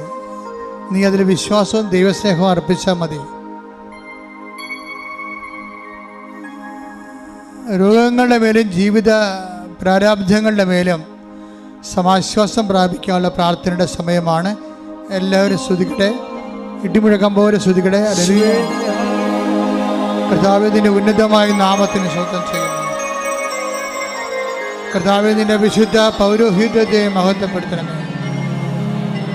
കർത്താവെ സഭയിലുള്ള സാന്നിധ്യം പ്രകടമാക്കണം. 38 വർഷം ഞാൻ അർപ്പിച്ച കൃപാനയുടെ യോഗ്യതയാണ്. കൃപാസ്ഥാനത്താറെ ജീവനോടെ പ്രത്യക്ഷപ്പെട്ട പരിശുദ്ധ അമ്മയുടെ മാധ്യസ്ഥത്തിലെ ഈ അൾത്താരയിൽ നടന്നിട്ടുള്ള 10,000-കണക്കിന് ആരാധനയുടെ ശക്തിയാൽ കർത്താവേ നിന്റെ ഉന്നതമായ നാമത്തിൽ അടയാളം കാണിക്കണമേ. അങ്ങനെ ഉന്നതമായ കരബലത്താൽ അടയാളം കാണിക്കണമേ. കർത്താവ് ഓരോ മകൻ്റെ മേലും മകളുടെ മേലും അങ്ങ് തിരുമുറുപാർന്ന വലതുകരം ആണിപ്രദാർന്ന അത്ഭുതകരം വെക്കണമേ.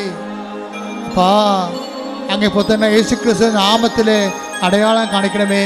അപ്പാ അങ്ങ് പുത്രനെ യേശുക്രിസ്തു നാമത്തിൽ അത്ഭുതങ്ങൾ വർഷിക്കണമേ. അപ്പാ എല്ലാ മക്കളും, തളർന്നുപോയ മക്കള്, വാടിപ്പോയ മക്കള്, ആറിപ്പോയ മക്കള് എല്ലാം പരിശുദ്ധാത്മാവിൽ ശക്തിപ്പെടണമെന്ന് പ്രാർത്ഥിക്കുന്നപ്പാ.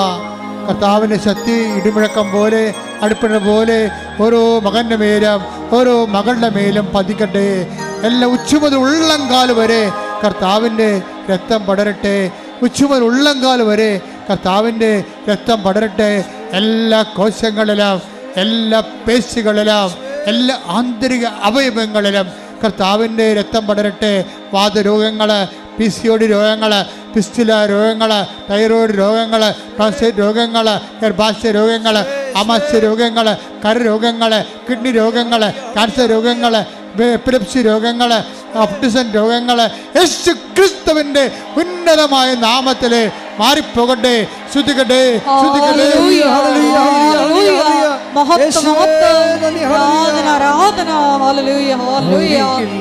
എല്ലാ രോഗങ്ങളും സുഖപ്പെടുത്തിക്കൊണ്ട്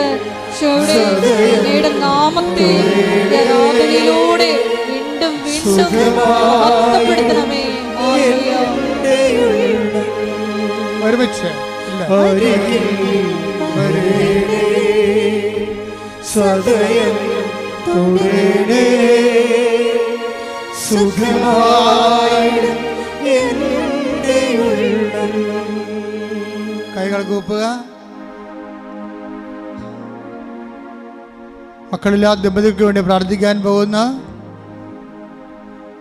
ഗർഭിണികളായ മക്കൾക്ക് വേണ്ടി പ്രാർത്ഥിക്കാൻ പോകുന്ന, ഗർഭാശയത്തിൽ തകരാറുള്ള മക്കള്, സിസ്റ്റുള്ള മക്കള്, ഗർഭാശയത്തിൽ ലിക്വിഡ് കൂടുതലായിട്ടുള്ള മക്കള്,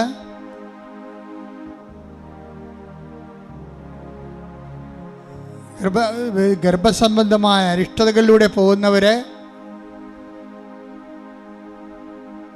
അവരെല്ലാവരെയും പരിശുദ്ധ അമ്മയുടെ മാധ്യസ്ഥത്തിൽ ഈശോ കേൾപ്പിക്കുന്ന സമയമാണ്. വ്യത്യസ്തമായ രോഗങ്ങൾക്ക് ചികിത്സയിലിരിക്കുന്നവരെ അവരെല്ലാം പരിശുദ്ധ ഈ അൾത്താരയിൽ നടന്ന 10,000-കണക്കിന് ഉടമ്പടിയുടെ പിൻബലത്താലാണ് അവർക്ക് വേണ്ടി പ്രാർത്ഥിക്കുന്നത്. അന്യരാജ്യങ്ങളിൽ അകപ്പെട്ടിരിക്കുന്നവരെ,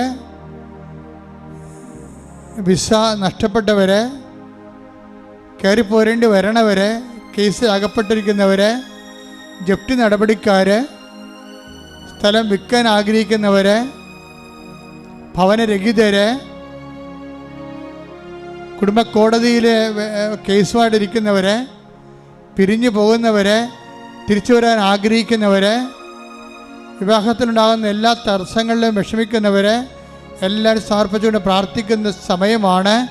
കർത്താവേ, നിൻ്റെ തിരുമുറുപാടുന്ന, നിൻ്റെ ആണിപ്പെടുതാറുന്ന അത്ഭുതകരത്താൽ മക്കളെ സ്പർശിക്കണമേ. കർത്താവെ, കരുണ കാട്ടണമേ. നിൻ്റെ തിരുവിലാലും മുറിവിനെ ഓർത്ത് കരുണ കാട്ടണമേ. നിൻ്റെ മുൾക്കിടത്തിലെ ചോരപ്പാടുകളെ ഓർത്തുകൊണ്ട് കരുണ കാട്ടണമേ. നിൻ്റെ മരക്കുരിശിനെ ഓർത്തുകൊണ്ട് കരുണ കാട്ടണമേ. കർത്താവെ, ഞങ്ങളുടെ യോഗ്യത കൊണ്ട് കർത്താവെ, അങ്ങയുടെ യോഗ്യതയാൽ മാരക രോഗങ്ങൾ, തീരാവേദികൾ, ജീവിത ദുരിതങ്ങൾ യേശു ക്രിസ്തുവിന്റെ നാമത്തിൽ മാറിപ്പോകട്ടെ. എല്ലാ ജീവിത ദുരിതങ്ങളും മാറിപ്പോയിക്കൊണ്ട് ആരാധനയിലൂടെ വീണ്ടും വീണ്ടും മഹത്വപ്പെടുത്തണമേ.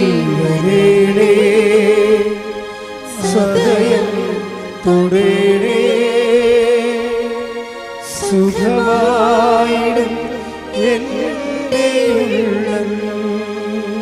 അരികിൽ വരണേ സദയം തുടരണേ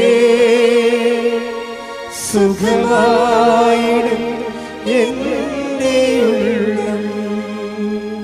മുട്ട നിൽക്കുക. അച്ഛൻ വിട്ടുപോയ കാര്യങ്ങളെ അനുസ്മരിച്ചുകൊണ്ട് പ്രാർത്ഥിക്കേണ്ട മൗന പ്രാർത്ഥനയുടെ സമയമാണ്.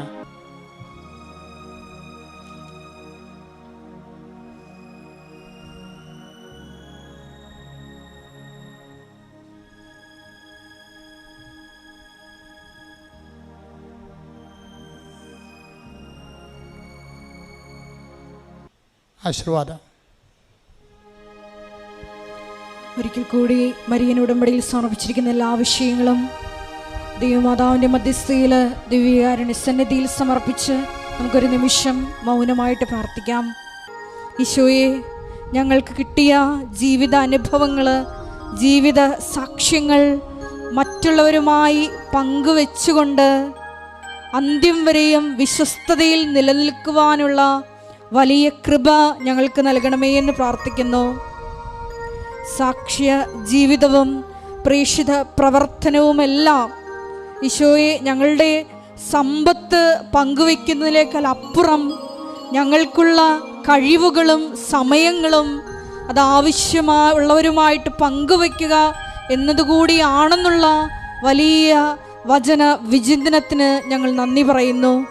ഈശോയെ, ഞങ്ങൾക്ക് കിട്ടിയ കൃപകളെല്ലാം ഈശോയെ അത് ദൈവസ്നേഹത്തോടെ നിന്റെ നാമ മഹത്വത്തിനായി മറ്റുള്ളവർക്ക് കൂടി പങ്കുവെച്ചു കൊടുക്കുവാൻ ഈ ആരാധനയിലൂടെ ഞങ്ങളെ അഭിഷേകം ചെയ്യണമേ എന്ന് പ്രാർത്ഥിച്ചുകൊണ്ട് ശിരസ് നമിച്ച് നമുക്ക് ദിവ്യകാരുണ്യ നാഥൻ്റെ ആശീർവാദം സ്വീകരിക്കാം.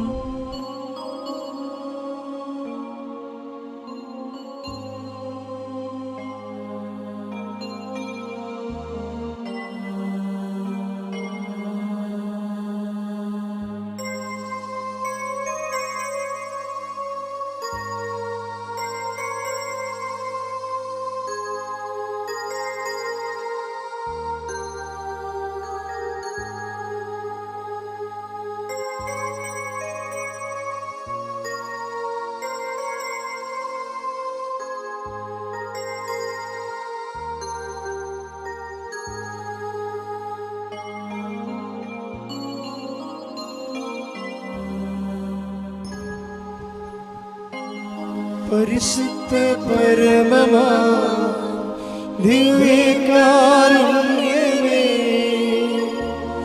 എന്നുമെന്നും അങ്ങേക്കാരാധന.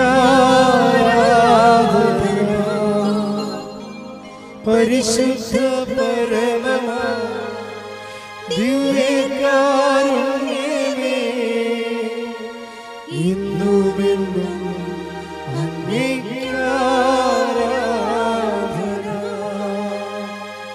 പരിശുദ്ധ പരമമാ ദിവ്യകാരുണ്യമേ, എന്നും